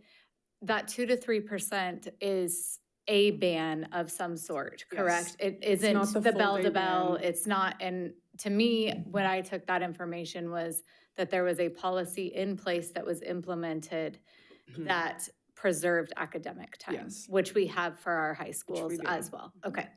So I just wanted that point of clarity, It's because I also- took it as a policy in place, not specifically a bell to bell. It's also not a causal connection. So the restriction, a full restriction or any restriction on cell phone use does not automatically lead to a 2 to 3% academic outcome. That would be a fallacy to us. That's not what they're saying is there's a correlate. They're attempting to put a correlation in the studies that have been done between limited distractions in academic time leads to, they're finding a correlation to increased outcomes. But the footnote on the largest study in Florida and over multiple years at this big school district did say that there was possibly other explanations to that connection of increase in academic performance, including most notably the same uptick in attendance. So attendance and the reduction of access to cell phones were the two changes that school made simultaneously. So it's a correlation, but not a direct causal relationship there. Thank you for that clarification. Appreciate that. You know, my personal experience with being at a back to school night last year, actually with the teacher, was in the middle of our parent presentation was at the high school with the current cell phone policy that we had was, well, I know you as parents still need to get a hold of the kids, so I'm okay if you call them, and if your student needs to step out in the middle of a class, that's okay. That's a really big challenge for me. And I think when we don't kind of have that, Would not be following the policy. Yeah, that's not adhering to the policy, right? You know, and that's a challenge. So for me personally, I am in support of the bell to bell. Like I said, we've seen gains and we've seen behavior changes at the middle school level. We already will have an incoming freshman class that will have already experienced that. And so that's you know, I think now we're, you know, if this is kind of the breaking point, because if we don't act now on this, that freshman class will then be introduced. I think our opportunity would be gone if we try to go back in 2 or 3 years to do that, because then we would be stepping back and then telling those kids, no cell phones, yes cell phones, no cell phones. So we need to determine this. I think this is kind of like our last stand once and for all to determine, you know, either we're doing it now or we continue with the policy that we have, because I think to try to go back in 2 or 3 years to make a correction would be extremely challenging at that point. You know, I reached out to a friend of mine who's a superintendent of a high school district in New York State.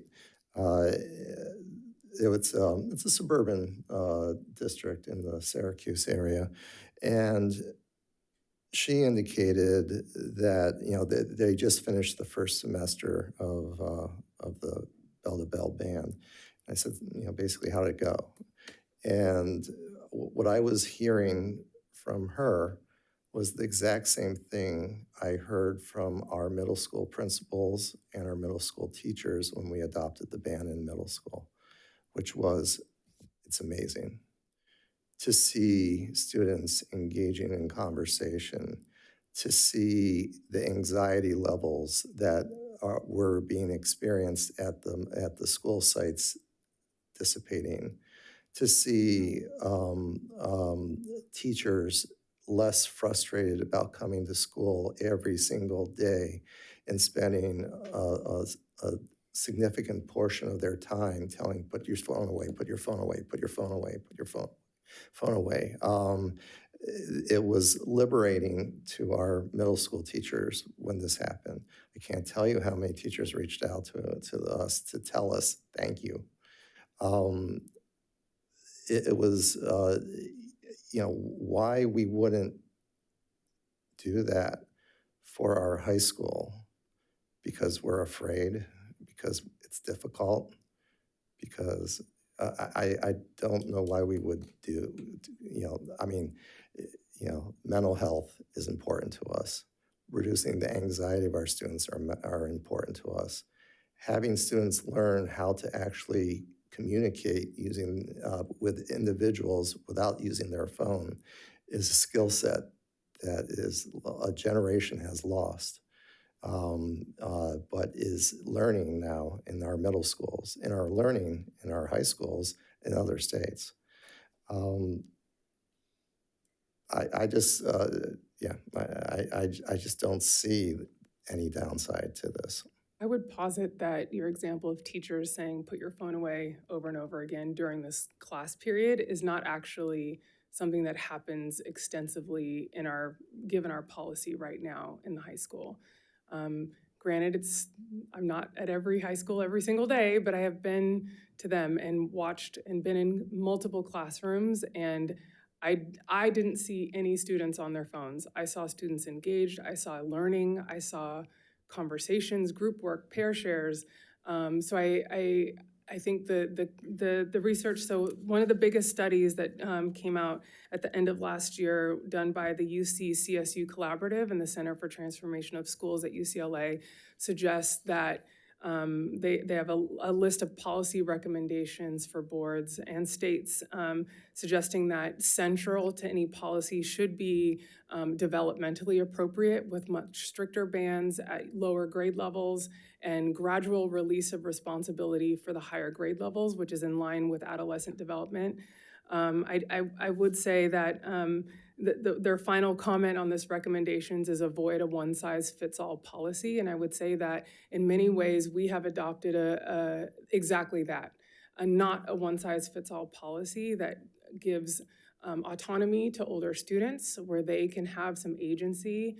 Many of them are driving cars, where if they can be responsible in that way, that we can also teach them and support them, even with sneaking from time to time. I mean, we have expulsions, we have suspensions. Students break rules all the time, and our job as educators and leaders is to support them in learning when something is appropriate and when it's not, and how to help them grow, right? Behavior is communication, and if what we're seeing from students is that this is something that, and hearing from them, that this is something that works well for them, and what we're hearing from principals, and I've had several conversations with our secondary principals, and they like the policy as is. So I think it's just a question about whether a more restrictive ban would maybe create some positives for some students, no doubt, but perhaps the other side of that would be, are we willing to endure an uptick in the manpower needs, the staffing needs, and potentially school climate and culture pushback writ large across student bodies, especially at the high schools, if we did say that it was off and away all day. So I think hearing from more students, maybe from more teachers, would help guide this decision, certainly if the board wishes to revisit the policy. I think for my initial is we need to take the word of the people that are boots on the ground, that are there, that are, if we can confidently say we have the data to show principals, teachers, students at the high school level think that this model fits, that's not our job up here to police, because we have implemented a policy that follows all of the things that they say are the best way to implement a policy. So for me personally, sure, I'd love to see additional data, but I also think we're having this conversation almost prematurely because we put Chromebooks in front of every single student in our district. And so if we're worried about screens, and if we're worried about the negative impacts of screens, if that is our concern, this is a much larger conversation, and it's not just cell phones. And so if that is our platform that we're going to stand on, and we're going to push, and we're going to have discussions on, it's much larger than just cell phones. And so are we going to be able to even take away Chromebooks all the way? No, we're not, because all of our curriculum is on it. So we have to, and from the beginning, this has been my my big thing is we have to educate our kids and we have to teach them the appropriate ways to do it and not do it. And a policy saying don't do it all the time isn't going to teach that. And so, so more data, sure, but I think that this conversation also completely aligns with the conversation about Chromebooks, if that's the way we're pushing forward, and what that's going to look like. But for me, I want to stand with the staff recommendations. However, I would probably want to see more data of our staff and our students, beyond the national data. And I think that's all important, the research and having whatever policy we do be research affirmed. But I think that we really have to lean into the people who are going to have to implement this policy, because the number one thing about policy is if it can't be implemented completely, it's worthless to have anyways. So so I think that for me personally, I am comfortable staying with what our staff recommends, but I personally would love to see a little more localized data. In the last 4 years, I've had 3 high school students in FCUSD schools, and I've heard every single week of examples of my kids coming home telling me what's transpiring in the classroom. And unfortunately, it's not what you observed when you were at the high school, sadly. I wish it was what you observed in the high school, but I've had examples of where with the phone pouches, the teacher's like, put your phone away, put your phone in the pouch. And the student goes up and pretends they're dropping it in the pouch, and then they go back and they open it up again. The teacher then sees the student. I told you, put it in the pouch. The student goes up and does it again. It goes back and sits down, and the teacher's like, I told you. And the student responds, what are you going to do about it? And the teacher starts to cry in this one instance. We have students that come to school with burner phones. So they go and they drop phones in the pouch, but these are not working phones. So it looks like they have phones. There's examples of where students are taking a test and they have their phone out. And the student informs the teacher, so-and-so has their phone out. And it happened to be an athlete. And the teacher said, mind your own business. It's not working. You have students who are looking at pornography at lunchtime. Is that something we want to say, hey, you know what? They just need to learn how to manage their pornography intake. We have students that are being mocked. We have students that are not engaging in the world because all they do is play video games every single second that they can once they leave the classroom. I mean, this is a tragedy. This is not just an American tragedy, it's a world tragedy. And we have to open our eyes and be the leaders and be the adults in the room. I agree, doing a survey of the students is completely useless. What do you think they're going to say? I wouldn't spend a single staff time on that. We need to take responsibility and do what's best for our students. Academically, mental health, and the ability to thrive in an environment where bullying can't take place. I mean, what was the article I just read? Where's what is it called? Grok. You can take a picture of a student or anybody for that matter, and then replace with sexualize the photo. And by the way, this is more than a cell phone ban. Our policy, it applies to earbuds, smartwatches, cell phones, and what is about to be introduced, cameras in the eyeglasses. You know, I mean, I recognize I might not be in the majority on this board, but I'm going to fight for the health of our students. Today, tomorrow, next week, next year, my position's not going to change. And unfortunately, I suspect eventually we will adopt this. It's just a matter of time. But we'll probably adopt it when the state legislature adopts a bell-to-bell ban, which is probably going to happen in the next couple of years. But I guess that's enough for the... My last comment, ma'am, Dr. Pitt. When the survey goes out, it's not that do you want a bell-to-bell ban? That can be one question. I'm not going to say no. There should be something more creative to innovate those thoughts. What else we can do? Kids have so much innovation. They can give so many good ideas.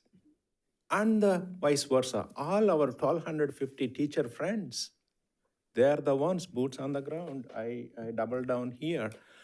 If this current one is not working, David could be 100% right. Teachers are, crying on the kids. Is that across the 1,250, or it is a 1, 2, 3 students are making that? Then that's where I think you are mentioning the other thing. We do have some discipline actions. I want to agree with them. At the end of the day, instructional education is very important. If the teachers across the board, the current plan is working, have some loopholes, tighten it, these are the suggestions from the kids and from the teachers and administrators. That's probably the one I'm looking from the survey, not yay or nay. You can have that question, but I'm not going to pay attention to that results. So I leave my thoughts here. Since we are talking, I love David's passion here, my good friend. We are talking this one. Let's take this to the next level rather than stopping here. On the surveys, I don't know how, Mr. Swanson, the surveys can be anonymous to the teachers. That way you don't have to pass that information by leak to the kids. However it is. I don't know how to do, but that's up to you guys. Thank you. I only have one comment. I agree with Ms. Lofthouse, actually, though, on the screen time when it comes to the Chromebooks as well, because that is starting to come from the teachers about the Chromebooks in the classroom. So I would be absolutely thrilled if we also could open that discussion at the same time for how much time is on the Chromebooks, because like Ms. Luong said, I've seen it actually with my own daughter, who I said, you're on a cell phone ban, and what did she do? She was like working on her little computer, and then I like go over and I'm like, this girlfriend is playing video games and on YouTube on her Chromebook, right? And so she just like at home just got right around me, right? And I think we've got some of that too. So, I think we're talking about phones, but really I think that there is also this element of Chromebooks that I think has been extremely challenging for teachers to be dealing with. And so figuring out ways that we're using them academically, but what are the safeguards for those? Because I think that while cell phones are a huge challenge, that I think Chromebooks are really creeping up there to be maybe equal, if not more of a challenge than the cell phones. So as a reminder to Madam President and the board, on December 11th, the board had several questions about Chromebooks as a future board agenda item, and we're bringing that back to the board on March 19th. I asked for some time because you had a robust set of questions that involved teachers and publishers and usage and all of that, and we're pulling that data. So I just want to remind you, we are bringing that to the board in March. So I guess our question would be, could we do these surveys and get some additional data and then just marry those two things into one conversation possibly? Is that enough time? Yeah, I think, between now and then, I would get clarity from the board about surveys. I've heard students, but I've also heard we know what students are gonna say. I've heard teachers, and so I would wanna know from do you want to survey, obviously high school teachers, but did you want us to survey some middle school teachers as well, or middle school teachers as well? For me personally, I feel like while I think it's almost two separate things. However, I think that the questions could kind of blend itself to be married in that conversation. But for high school, I want to know if the current policy is working.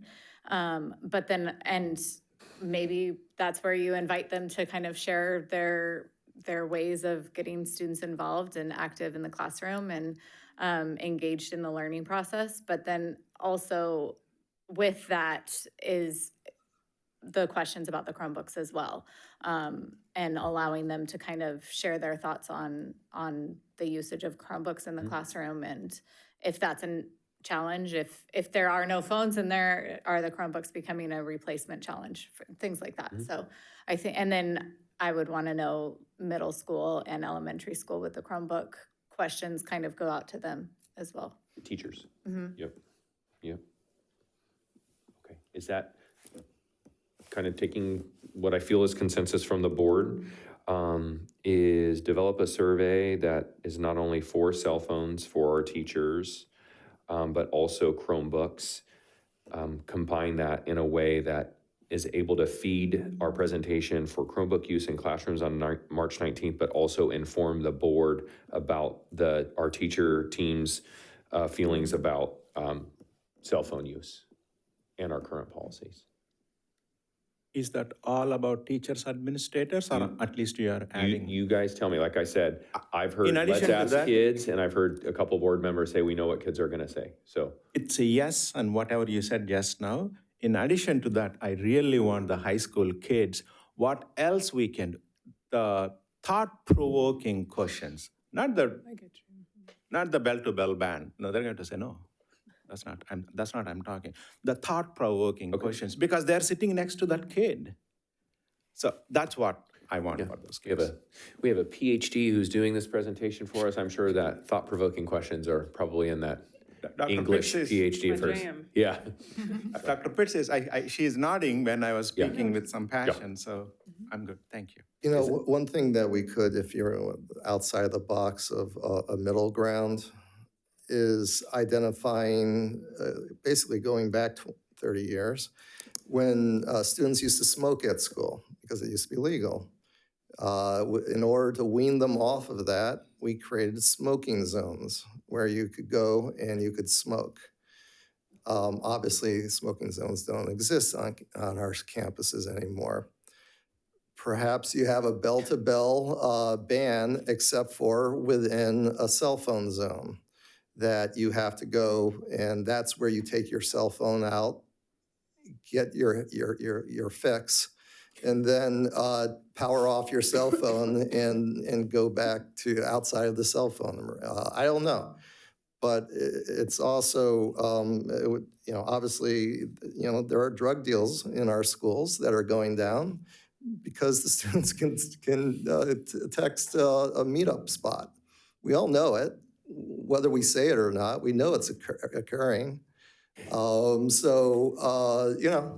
don't know. The only thing I would submit, Trustee Reed, I believe all the things that you're saying are true, but all of these things that you're saying around bullying and drug deals, those all existed in the 80s before cell phones as well. So those are all, it just becomes a tool of convenience, I suppose. So, but not to minimize your passion or your points around cell phones. When I hear bullying, I mean, we were both students in schools before cell phones and the internet. I was viciously bullied in high school. Trust me, I understand that. Are the causation of But you know that what? My head wasn't attached to some other person's body On a meme. I understand. or turned into a meme. I understand. Yeah. Unless it was like cut out from a yearbook or whatever, but yeah. But I love David's passion here, though. I see. Very creative. Think outside the box. I hear that when I was sitting there, but he is. Thank you, David. I also wanted to add on to the Chromebook situation, because even when, so you guys know in SEB, we take tours at each respective school site. And it was at Folsom Middle School that they gave us a tour of the cafeteria, and it was lunchtime. And I go inside and I was like, oh, wow, this is so nice. But then I felt some sort of I felt a little bit upset seeing the kids, because every single kid had a Chromebook out. And I was like, okay, they might be doing homework, but it's middle school. So I was like, I turn around and I'm looking at what they're doing. They're all playing video games.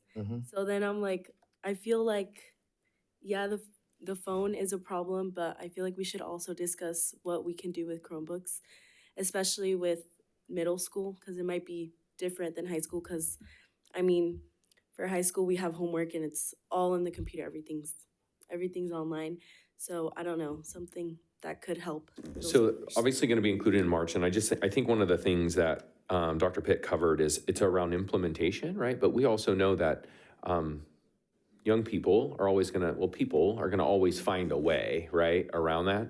So the piece that hasn't been discussed probably enough that Dr. Pitt talked about, it's around the education, right? Around the education about what this means for them and why it's important for them. And I understand that can seem silly, but at the end of the day, like, we're all educators and we make choices. There's no more smoking because we learned it kills you, right? And so we stopped doing that. And so the other piece too that's been brought up is around implementation, and we're gonna have one-offs, and those are the adults in the system that need support, right? And coaching to be able to facilitate and manage a classroom through behavior management.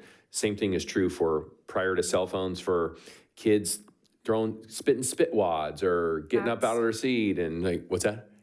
Hats, hoodies, right? Like all the things. And so it's always something, right? And so just around, not to say that, saying that here to say that necessary, but also probably not sufficient. And sufficiency looks around education and support and coaching and all the things too that are really important. So where there's a will, there's a way. So, okay, direction, March 19th, surveys. We have some comments. March 19th, survey, we're gonna have that whole presentation. We'll come back to the board. Is that consensus of the board on that? Yes. Okay, appreciate the robust discussion. Dr. Pitt, thank you for all your hard work on that. Really appreciate it. And Rochelle. Yes, public comment. First up, we have Faith Smith, followed by Earl Smith. Okay, hi. So I wanted to bring some ideas to the table, a part of this discussion. I don't know if you guys can discuss after public comment or whatnot, but I think you maybe should. And maybe you should write down some of these ideas that I'm gonna have. So when you're thinking about taking away a cell phone, clearly there's gonna be some people with some really strong opinions that are going to push that forward. But I think you also need to look at, it's not just the phone. Why do people go on their phone? Because they're bored or because they want to text their friend. Let's say, for instance, you get out of class, especially once you get to the middle school and high school level, not everybody's in the same class. Not everybody has the same lunch schedule. Everybody's trying to figure out, oh, where are you? Let's meet up here. But without that, without having the phone, you can't do that necessarily because you're not likely to see each other due to, different schedules. So I think at high school level, I've seen some videos, this is kind of a whack idea, but I've seen some videos like on TikTok, people bring walkie-talkies to school. And I think it's an interesting idea. I mean, you wouldn't have an app on your phone, you wouldn't have all this other stuff. And I think honestly, it would be fun. I mean, if I was still in, a regular public high school, I would bring a walkie-talkie to school. Honestly, I just think it's fun, and I think it's a more creative and interesting way to engage with your friends and whatnot, and it's just a little bit more different.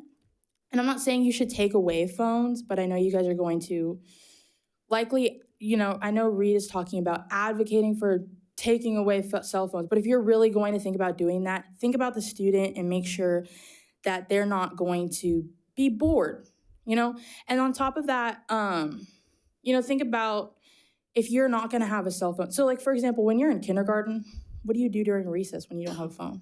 You go play on the playground. You have something there to go do. So when you get to middle school or high school, why not have activities for people to do? But not just sports activities. Why don't we collaborate with the different departments? So for example, there's the arts department, have an art gallery. I know at Folsom High School, there's Folsombration.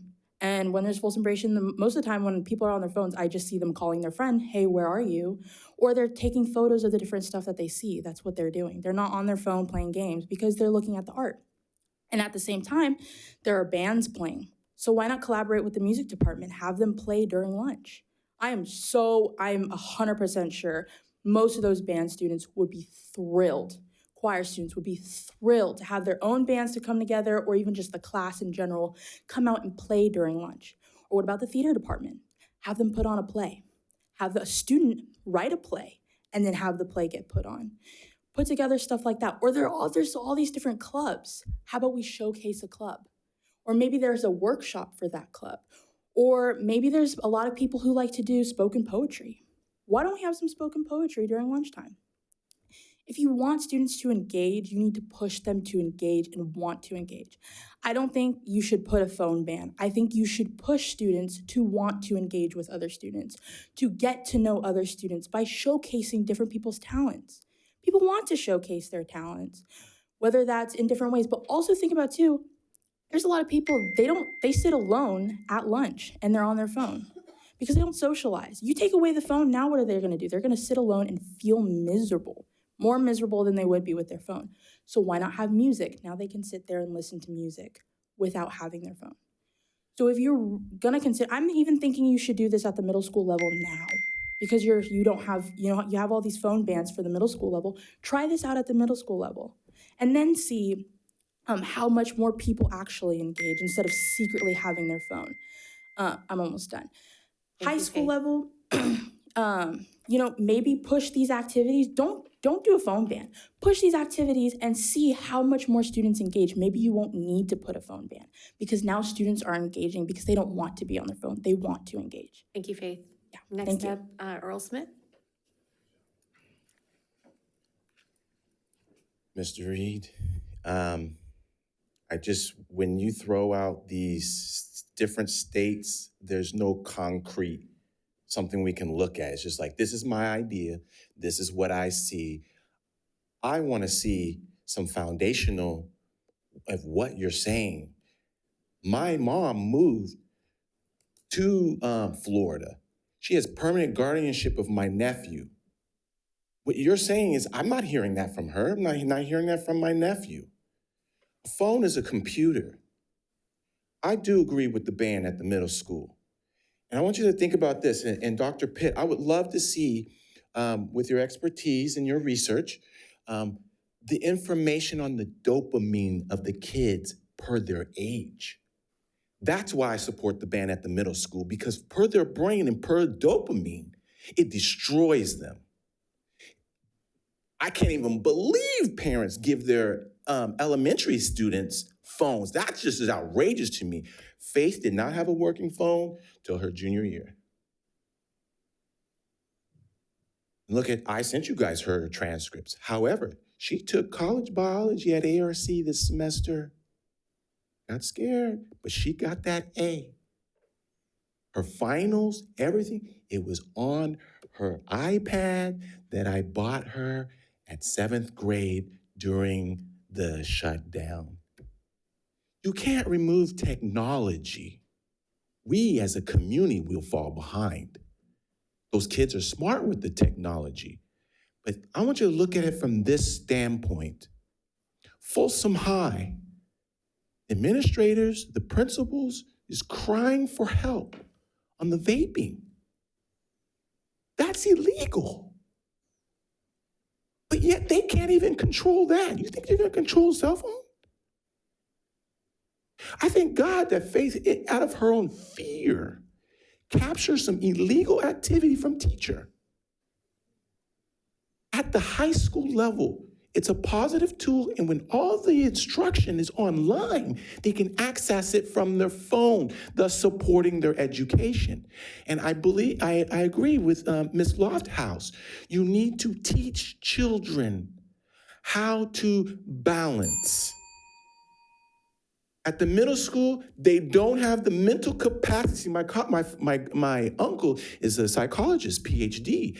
I am all the bullying I went to, Earl King beating. I got beat up every day in middle school until I stood up and said, "You do that to me, I'm gonna knock you the fuck out." And I'm not trusting the curse. And it stopped. Those types of things. Maybe have assemblies teaching children how to engage by bringing in some speaker. Also, I think it would be a good idea at the high school level, showing kids, teaching them the dangers of the dopamine. from being on the phone or technology too much. I do. That's heartbreaking to hear about the Chromebooks in the middle school. That means it's what's not effective. Thank you, Mr. Smith. Thank you. Okay, any final comments from the board? I just want to say, Faith, I love your ideas. I thought I was just really impressed. I really agree. Vista, we have like clubs do lunchtime activities, and students come over and engage with the club, mostly for the candy, but they do come engage with the club. And we frequently have like performances from our music ensembles and stuff like that, which students are also really interested in. And that always makes lunch so much more lively and much more engaging. So I think those are both really great ideas. Yeah, same for Cordova. Peer leadership also holds like Thursdays in the quads is what they call it. And they have like bracelet making and stuff like that. And they showcase different things. And you do see more students engaged. And then especially we see it food days. No one has their phone out unless it's like, where are you?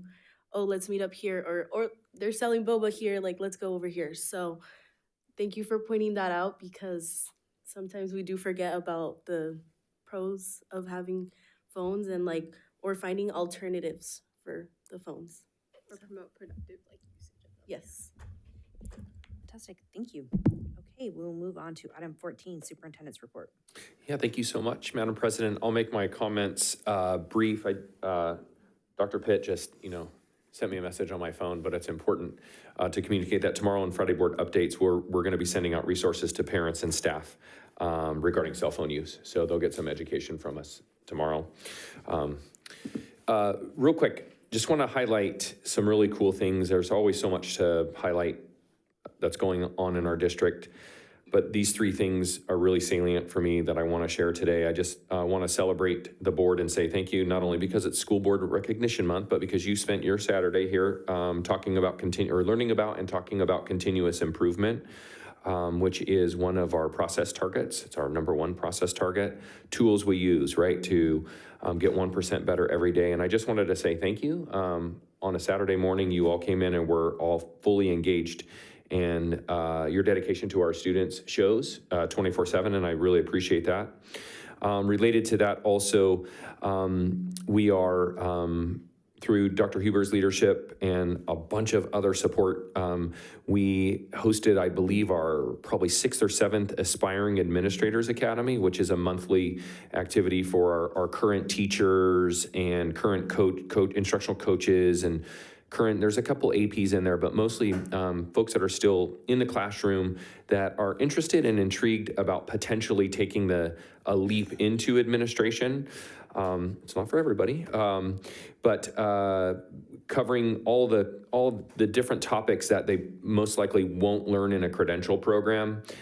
So there's been 28 folks consistently coming, and I think we have a waiting list, Dr. Huber, for next year's aspiring administrators, and this is aligned to the board goal of diversifying the workforce, but also creating some infrastructures for leadership development and the future pipeline of our leaders. I mean, I think the goal ultimately in our system will be to know exactly where our next leaders will come from at the assistant principal, principal director level, because they're already really clear on what the expectations of Folsom Cordova are and the Folsom Cordova way. And so, and lastly, I want to kudos to the team in the Foresight through the leadership of Kate Hazarian on doing some new leader onboarding and partnering with our HR team and making sure that all the new leaders, whether they've led before in other districts and are here, or new leaders from our district into leadership roles,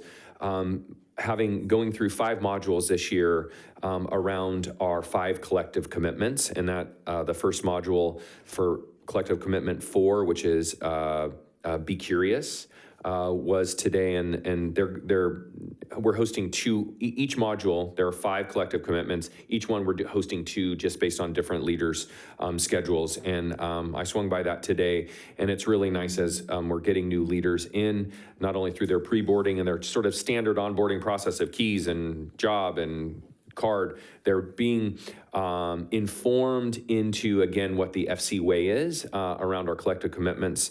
And so I just wanted to share all of that in my superintendent's report today, that you can really start to see the alignment and the coherence around our performance and process targets and around our collective commitments, and our goals for our students getting 1% better every day are really coming to life through those three examples of the board session on Saturday with continuous improvement, our Aspiring Administrators Academy, and our new leader onboarding. So thank you, Madam President. Okay, we'll move on to item 15, board member reports. We'll start with our student board members. Ms. Luan?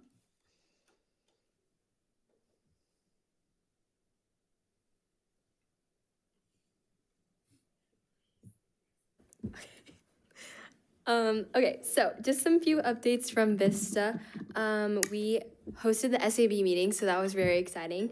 I also helped run a clothing swap this week, which was really fun. It was from Monday through Wednesday. I had students donate clothes, and we all swapped them on Wednesday during lunchtime activity, engaging students, and we got to, basically engage students in consuming secondhand clothing and stuff like that, and also had them do sustainability pledges for how they plan to practice more sustainable lifestyles in 2026. And then our school is also planning to have a club re-rush on January 26th through the 28th to highlight what our clubs have been doing in the past few months and encourage students to join maybe new clubs in the coming months. And then our back to school night was also tonight. And then just really quickly, I want to thank my classmates for coming out to the board meeting and speaking in public comment about the environmental impact resolution. I wanted to elaborate on that a little bit because I think that in the past few months since that resolution has passed, I've noticed that the real impact of it wasn't written in the document itself, but in the momentum it created for students throughout FCUSD. And since the passage of that resolution, there have been multiple student groups that have approached me and SAB about FCUSD climate action.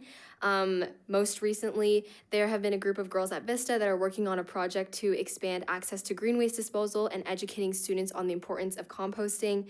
Another student in SAB, previously in SAB, talked to me about collaborating with the city of Folsom to expand waste disposal education amongst 4th and 5th graders. And 2 SAB representatives shared their website with me called EcoVera, which is a questionnaire developed to help individuals identify and rectify the impact of their carbon footprints through daily sustainable practices. All of this to say, climate action is apparent and thriving amongst FCUSD students, and taking the opportunity to bring together students, parents, and staff on climate issues is more important than ever. And just really quickly about my personal, kind of climate journey, when I first learned about climate change in 6th grade for the first time, I was very intimidated by the idea of feedback loops, by the idea that even one small action could kind of snowball into an even larger, more harmful impact. But as I've seen through my own kind of climate advocacy work, humans can actually mimic the interconnectedness of the environment and meet climate challenges similarly by acting collectively and creating solutions of greater magnitude than would be possible alone.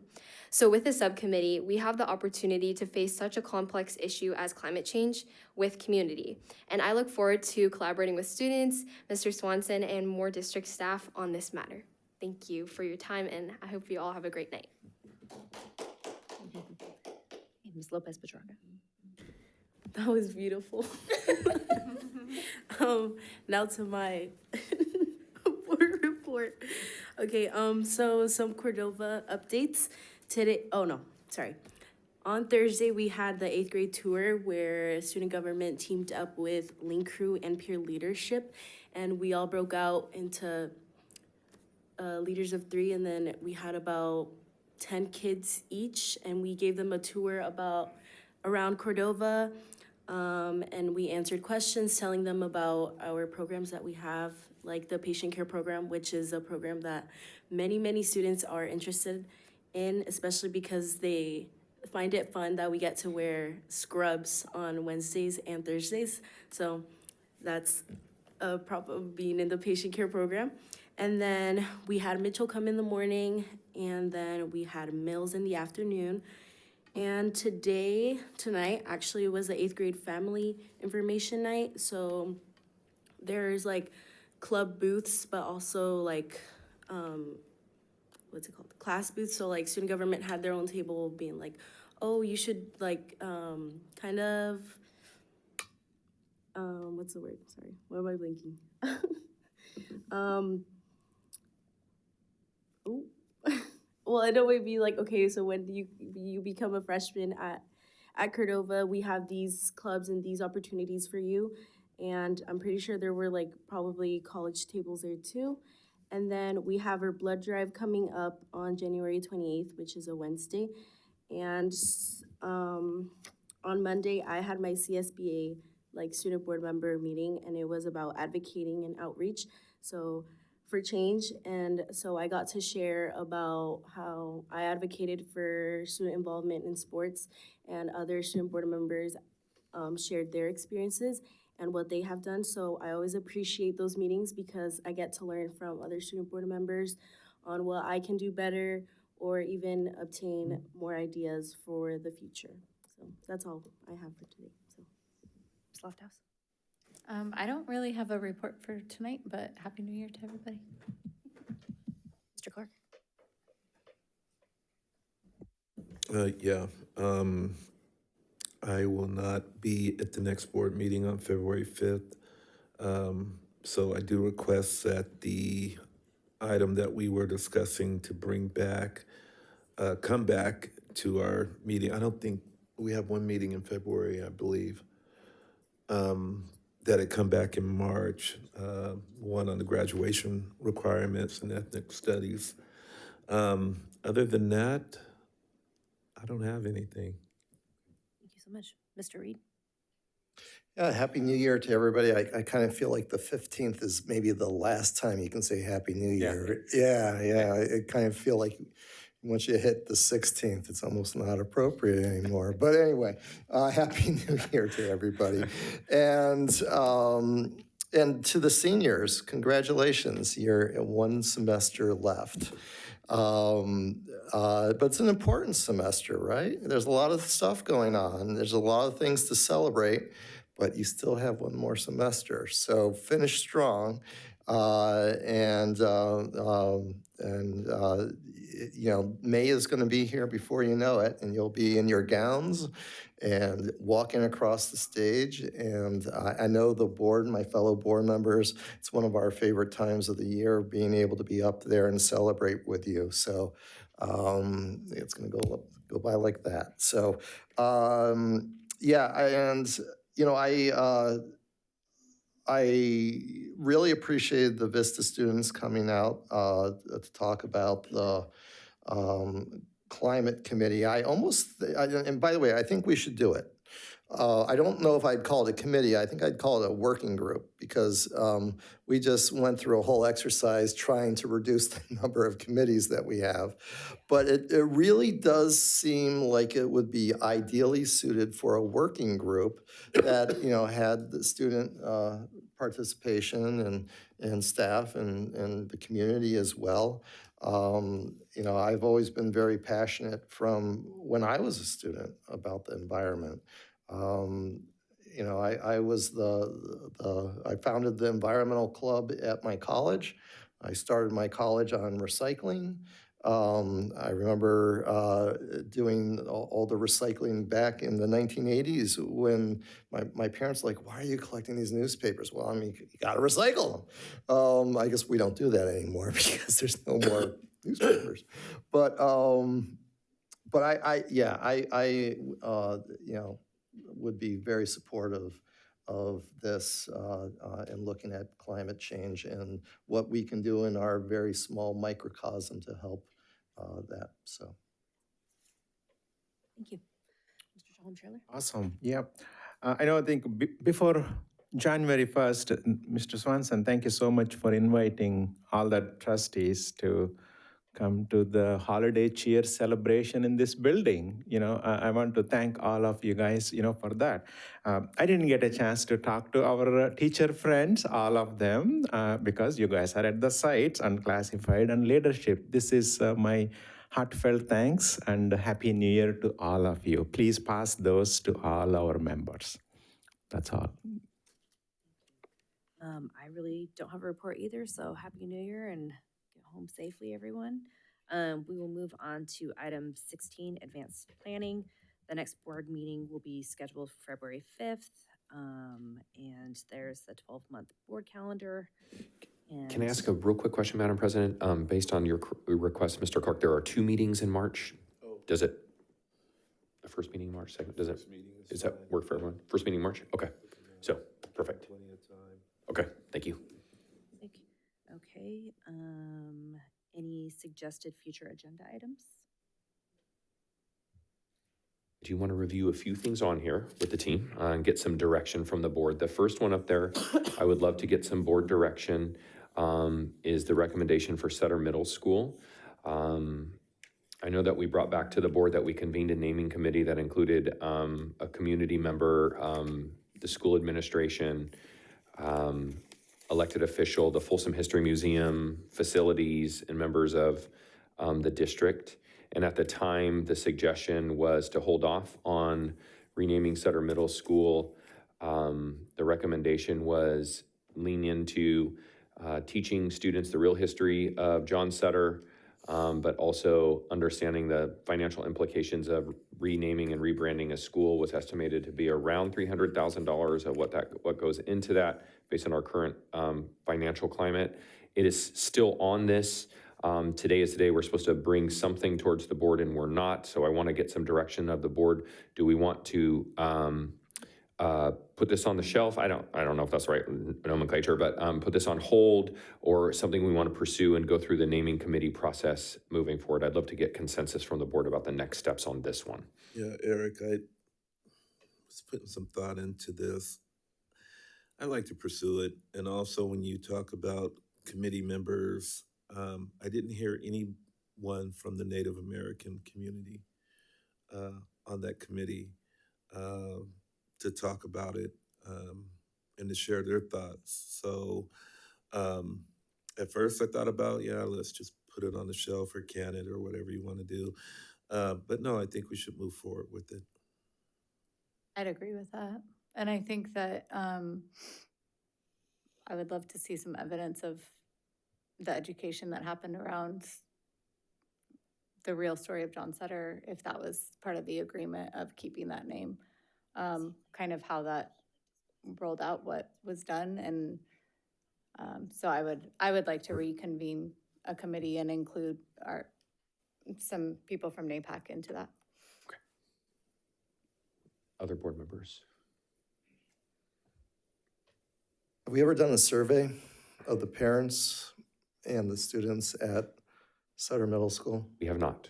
It was the opinion of Principal McFall, nice, could be president, Principal McFall on that day that there was not compelling interest, but that was just his perception, and we have not conducted a survey, no. Why don't we conduct a survey of the parents and the students? Okay. I struggle with that. I input. struggle with that because we don't survey parents for naming other schools. And I feel like if we're looking at our naming policy and go back to our policy regarding naming, I don't want there to be survey fatigue with some very, very pertinent surveys going out at this point.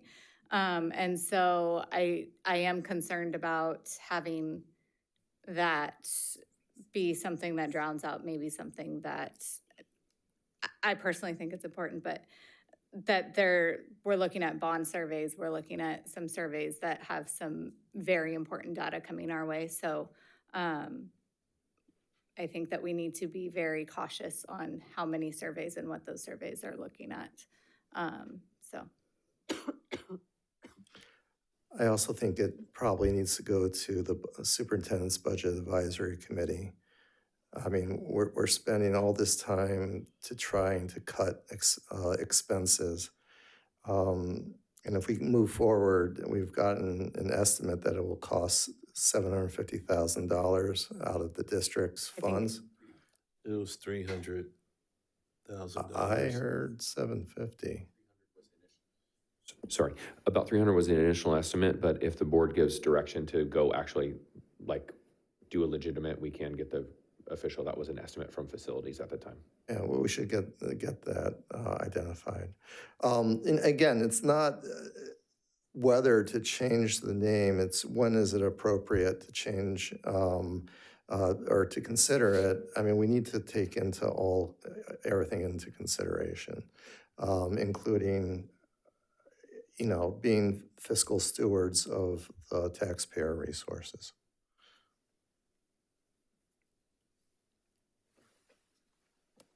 So looking for consensus. Yeah, I think if we could get some costs kind of nailed down, I think that would be helpful.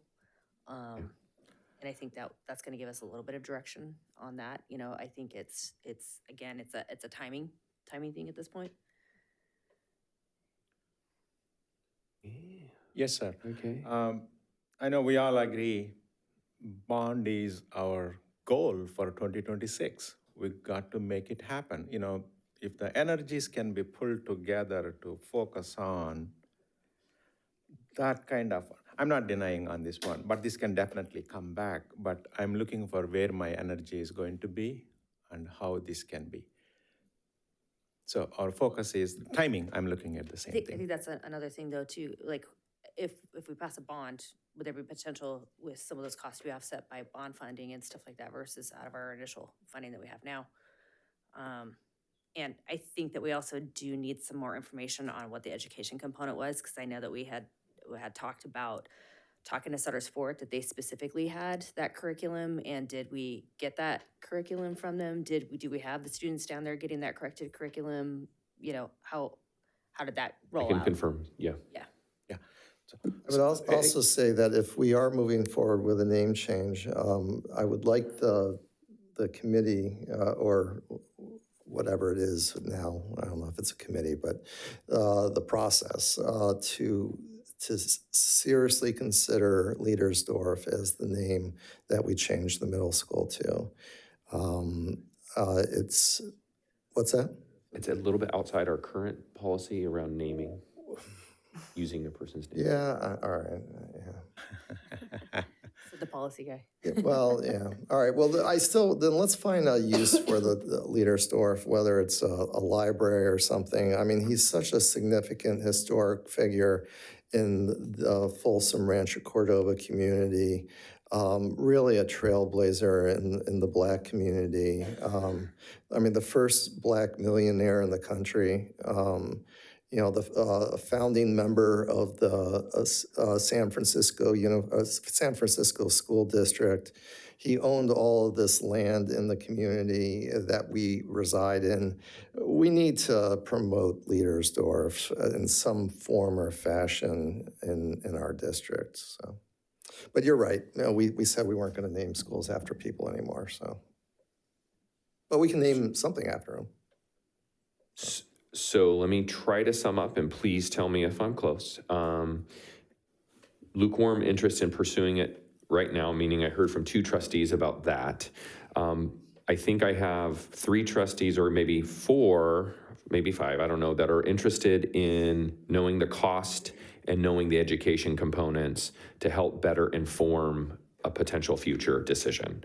So gathering what a more precise measure of changing a name of that specific school, what that would cost, as well as what Sutter has done since then as it relates to the teaching the true history of their current school's namesake. And I think, sorry. I was just gonna say, I think some of it was, Principal McFall was really on the education component of that shouldn't live at Sutter, that it really needs to start earlier in the earlier grades at 4th grade and really digging into that 4th grade curriculum. And that's really where, because he was, I think, a little bit concerned about some of the challenges of keeping on target with some of their current education where they needed to be. And so, and I know we've had some of that conversation with NAPAC as well, that 4th grade curriculum really has got to be on point and on target. And so what does the 4th grade curriculum also look like? And 3rd. Yeah, 3rd and 4th grade, curriculum, and what are we doing there to make sure that that's corrected before they even get there? And then I think we talked about something like maybe, doing a, just I don't know, a summit or something like that about that at the middle school that wasn't maybe necessarily during class time, that maybe it was some other form that we were addressing that issue, so. I would correct you on one thing. You said the namesake. The school was never officially named Sutter Middle School after John Sutter.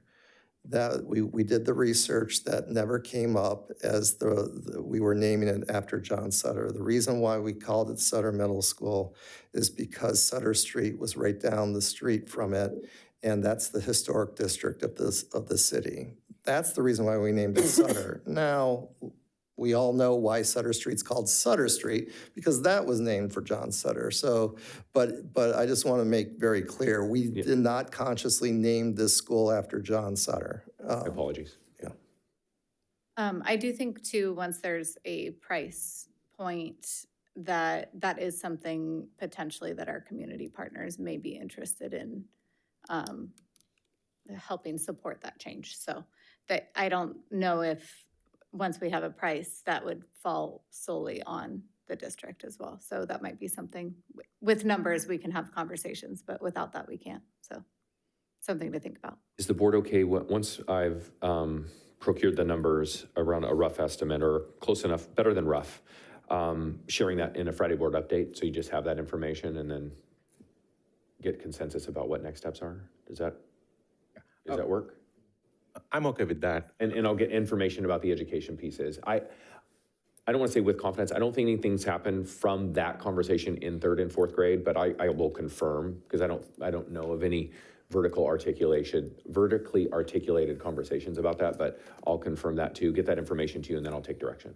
I think, something to keep in mind, the framework has changed since the name change has changed. So naturally it is in the curriculum and standards, but also from somebody who is very invested in the teaching of history and social science and really leaning into our elementary schools doing it, the time is not necessarily there to teach often. So I don't know if we want to reach out, but Jeanette has something to share.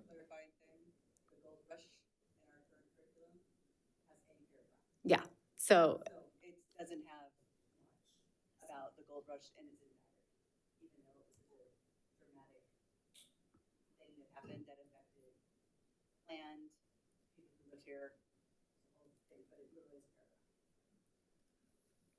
That's a veteran 4th grade teacher right there. Question for my colleagues actually on this one. If we determine that the cost isn't substantial and it's feasible, I think we just need to do it. And we've been talking about this off and on for years. And if we're going to change the name, and that's the consensus of the board, then we just need to do it and get it done as soon as possible and not let this drag out for another years.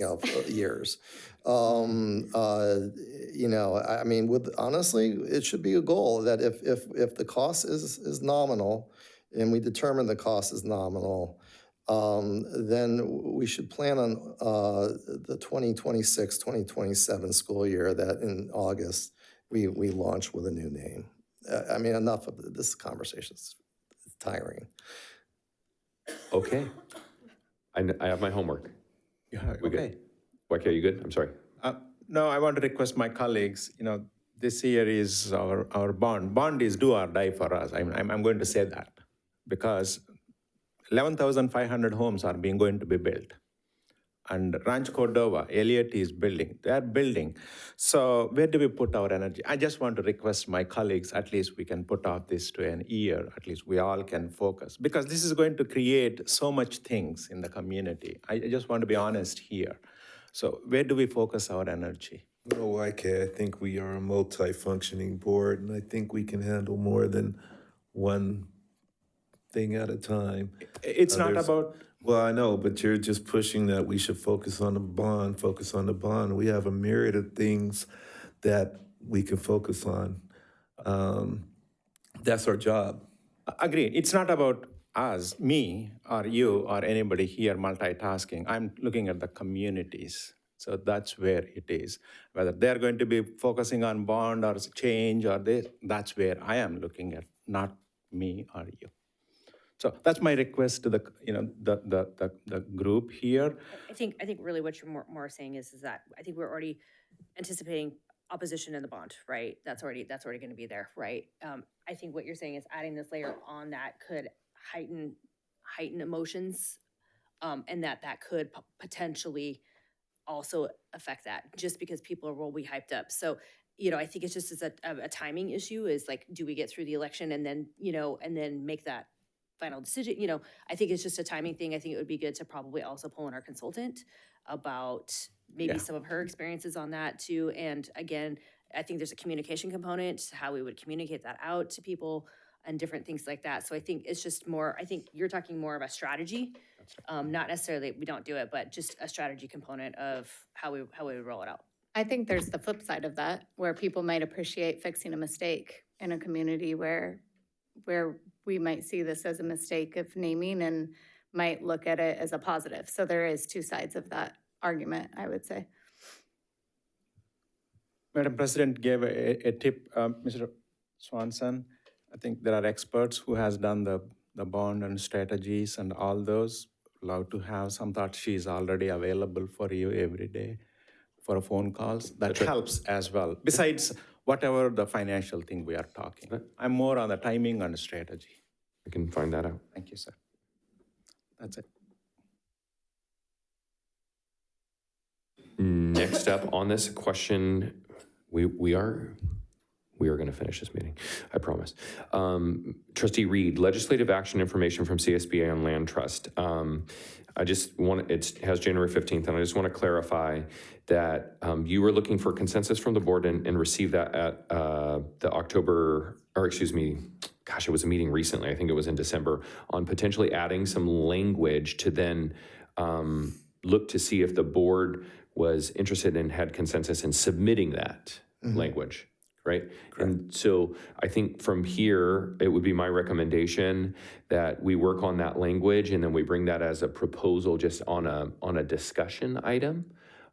Because I don't necessarily think it takes board action, because then you would be pushing it towards the legislature. Yeah, I think the next step would be discussion. I mean, I did draft a draft law, or amendment to an existing law, I should say, that, and the land trust is probably the wrong nomenclature. I know I had used that in the past, but it's really existing law that indicates what public entities or school districts can do with property that's being retired. And all that I did in my draft was to indicate that facilities that are being retired and no longer needed for the school district, that Native American tribes can fall high on the list of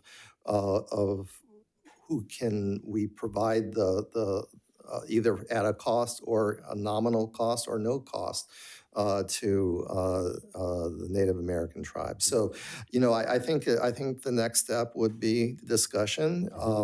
Do I picture us going and actively lobbying the legislature? No, but what I do see as an action item is a resolution where we, as a board, if my colleagues agree that this is a worthy resolution, that we adopt, whereas now let it be known that we recommend to CSBA and the legislature that they consider something of this nature, and then we can mail it, and we've taken a stand. So that's what I kind of envision. Again, if my colleagues. I think you had support from all members of the board on the on Moot pursuing this. So would it be then bring the language, the proposed language, to upcoming meeting? I'm assuming Trustee Clark, you might want to be there for that. I don't want to speak for you though, but bring it for like that sounds right, and then convert that or develop a resolution that then would come for a discussion action item at a meeting. Or maybe we can develop the resolution and have that resolution come back for a discussion item. So we're not going to vote on it, and we can get input from the full board, and then make a final determination of what we want to do from there. Okay, so resolution. Yeah. But I'd be happy to help draft it if you like. Okay, and it's already been on here with consensus of the board. Does that sound okay for the board, like next steps? Makes sense, okay. All right, next up that I wanted to talk about, January 15th says board member stipends. With direction or feedback from the Superintendent Budget Advisory Committee, I'm recommending that we do bring this for action. Again, Trustee Clark, you'll be out in February, so we'll bring it to a board meeting coming to a time near you, and I'll develop that in coordination with the president, and we'll bring it for discussion action. Does that sound right? In March? I mean, Trustee Clark, would you like? Oh, yeah, I'll be back. Yeah, okay, so yeah, Like I'm March. going away forever. March, does that work? Gone Yeah. for a I month. just want to make sure, yeah, okay. So, March, okay. That'll be board member stipends, March meeting. Which meeting? 5. March 5th. Yep. Okay, that's all I have. Sorry, I wanted to get through those January 15th items. The one thing I'd like to see brought to the agenda, one of the major push that I'm making along with my colleagues with CSBA is to address the CTAG issue. And I need to find out what we're doing as it closing the achievement gap of what we're doing. CTAG is what we call it. What we're doing to close the achievement gap. So hopefully we can get that on there, have staff do a presentation of things that we're doing to help close the achievement gap. Yeah, all the things. Consensus from the board? Yeah. Yeah, okay. So we'll work with the team. We'll get something to you guys. It's the good news is most of everything that educational services is doing is in an effort through not only just our funding with supplemental funds, but the intervention program, PLCs, all the curriculums we've adopted are all in an effort to hit our performance targets of third grade literacy, middle school math, and that's for all students, which is an achievement gap initiative. So, but we'll get you a presentation because we can talk Thank you. academics. I mean, I'm actually going to be traveling to different school districts to sit in on their meetings about CTAG and what they're doing. So it should be interesting. And I'd be remiss if I didn't mention community schools. So, yeah. Okay. Anything? Any other? Agenda? We'll do that we'll get that to you in the spring. Yeah. I think that we kind of it seemed like we had some consensus on a working group at the very least for our climate. Yeah, so I'll take that not as a future agenda item. I'll just take direction, but also what I didn't hear is it's not a board subcommittee, but we'll all work with Addie, and I'm just already popping in my head like probably someone from transportation because buses, maybe food services. Like I'm just trying to think of where climate shows up in our system, facilities, right? But also, so yeah, we'll Addie and I will connect. I think we just wanted to make sure we just didn't let it die. You know? Yeah, I will say that Addie was, I'm not sure if you saw the students talking, Addie was like a proud mama up there watching her 3. Yeah, I know, you're so proud. It was awesome. Yeah, we got it. Fantastic. Yeah. Okay, we do not need to return to closed session. So with that, our board meeting is adjourned. Awesome.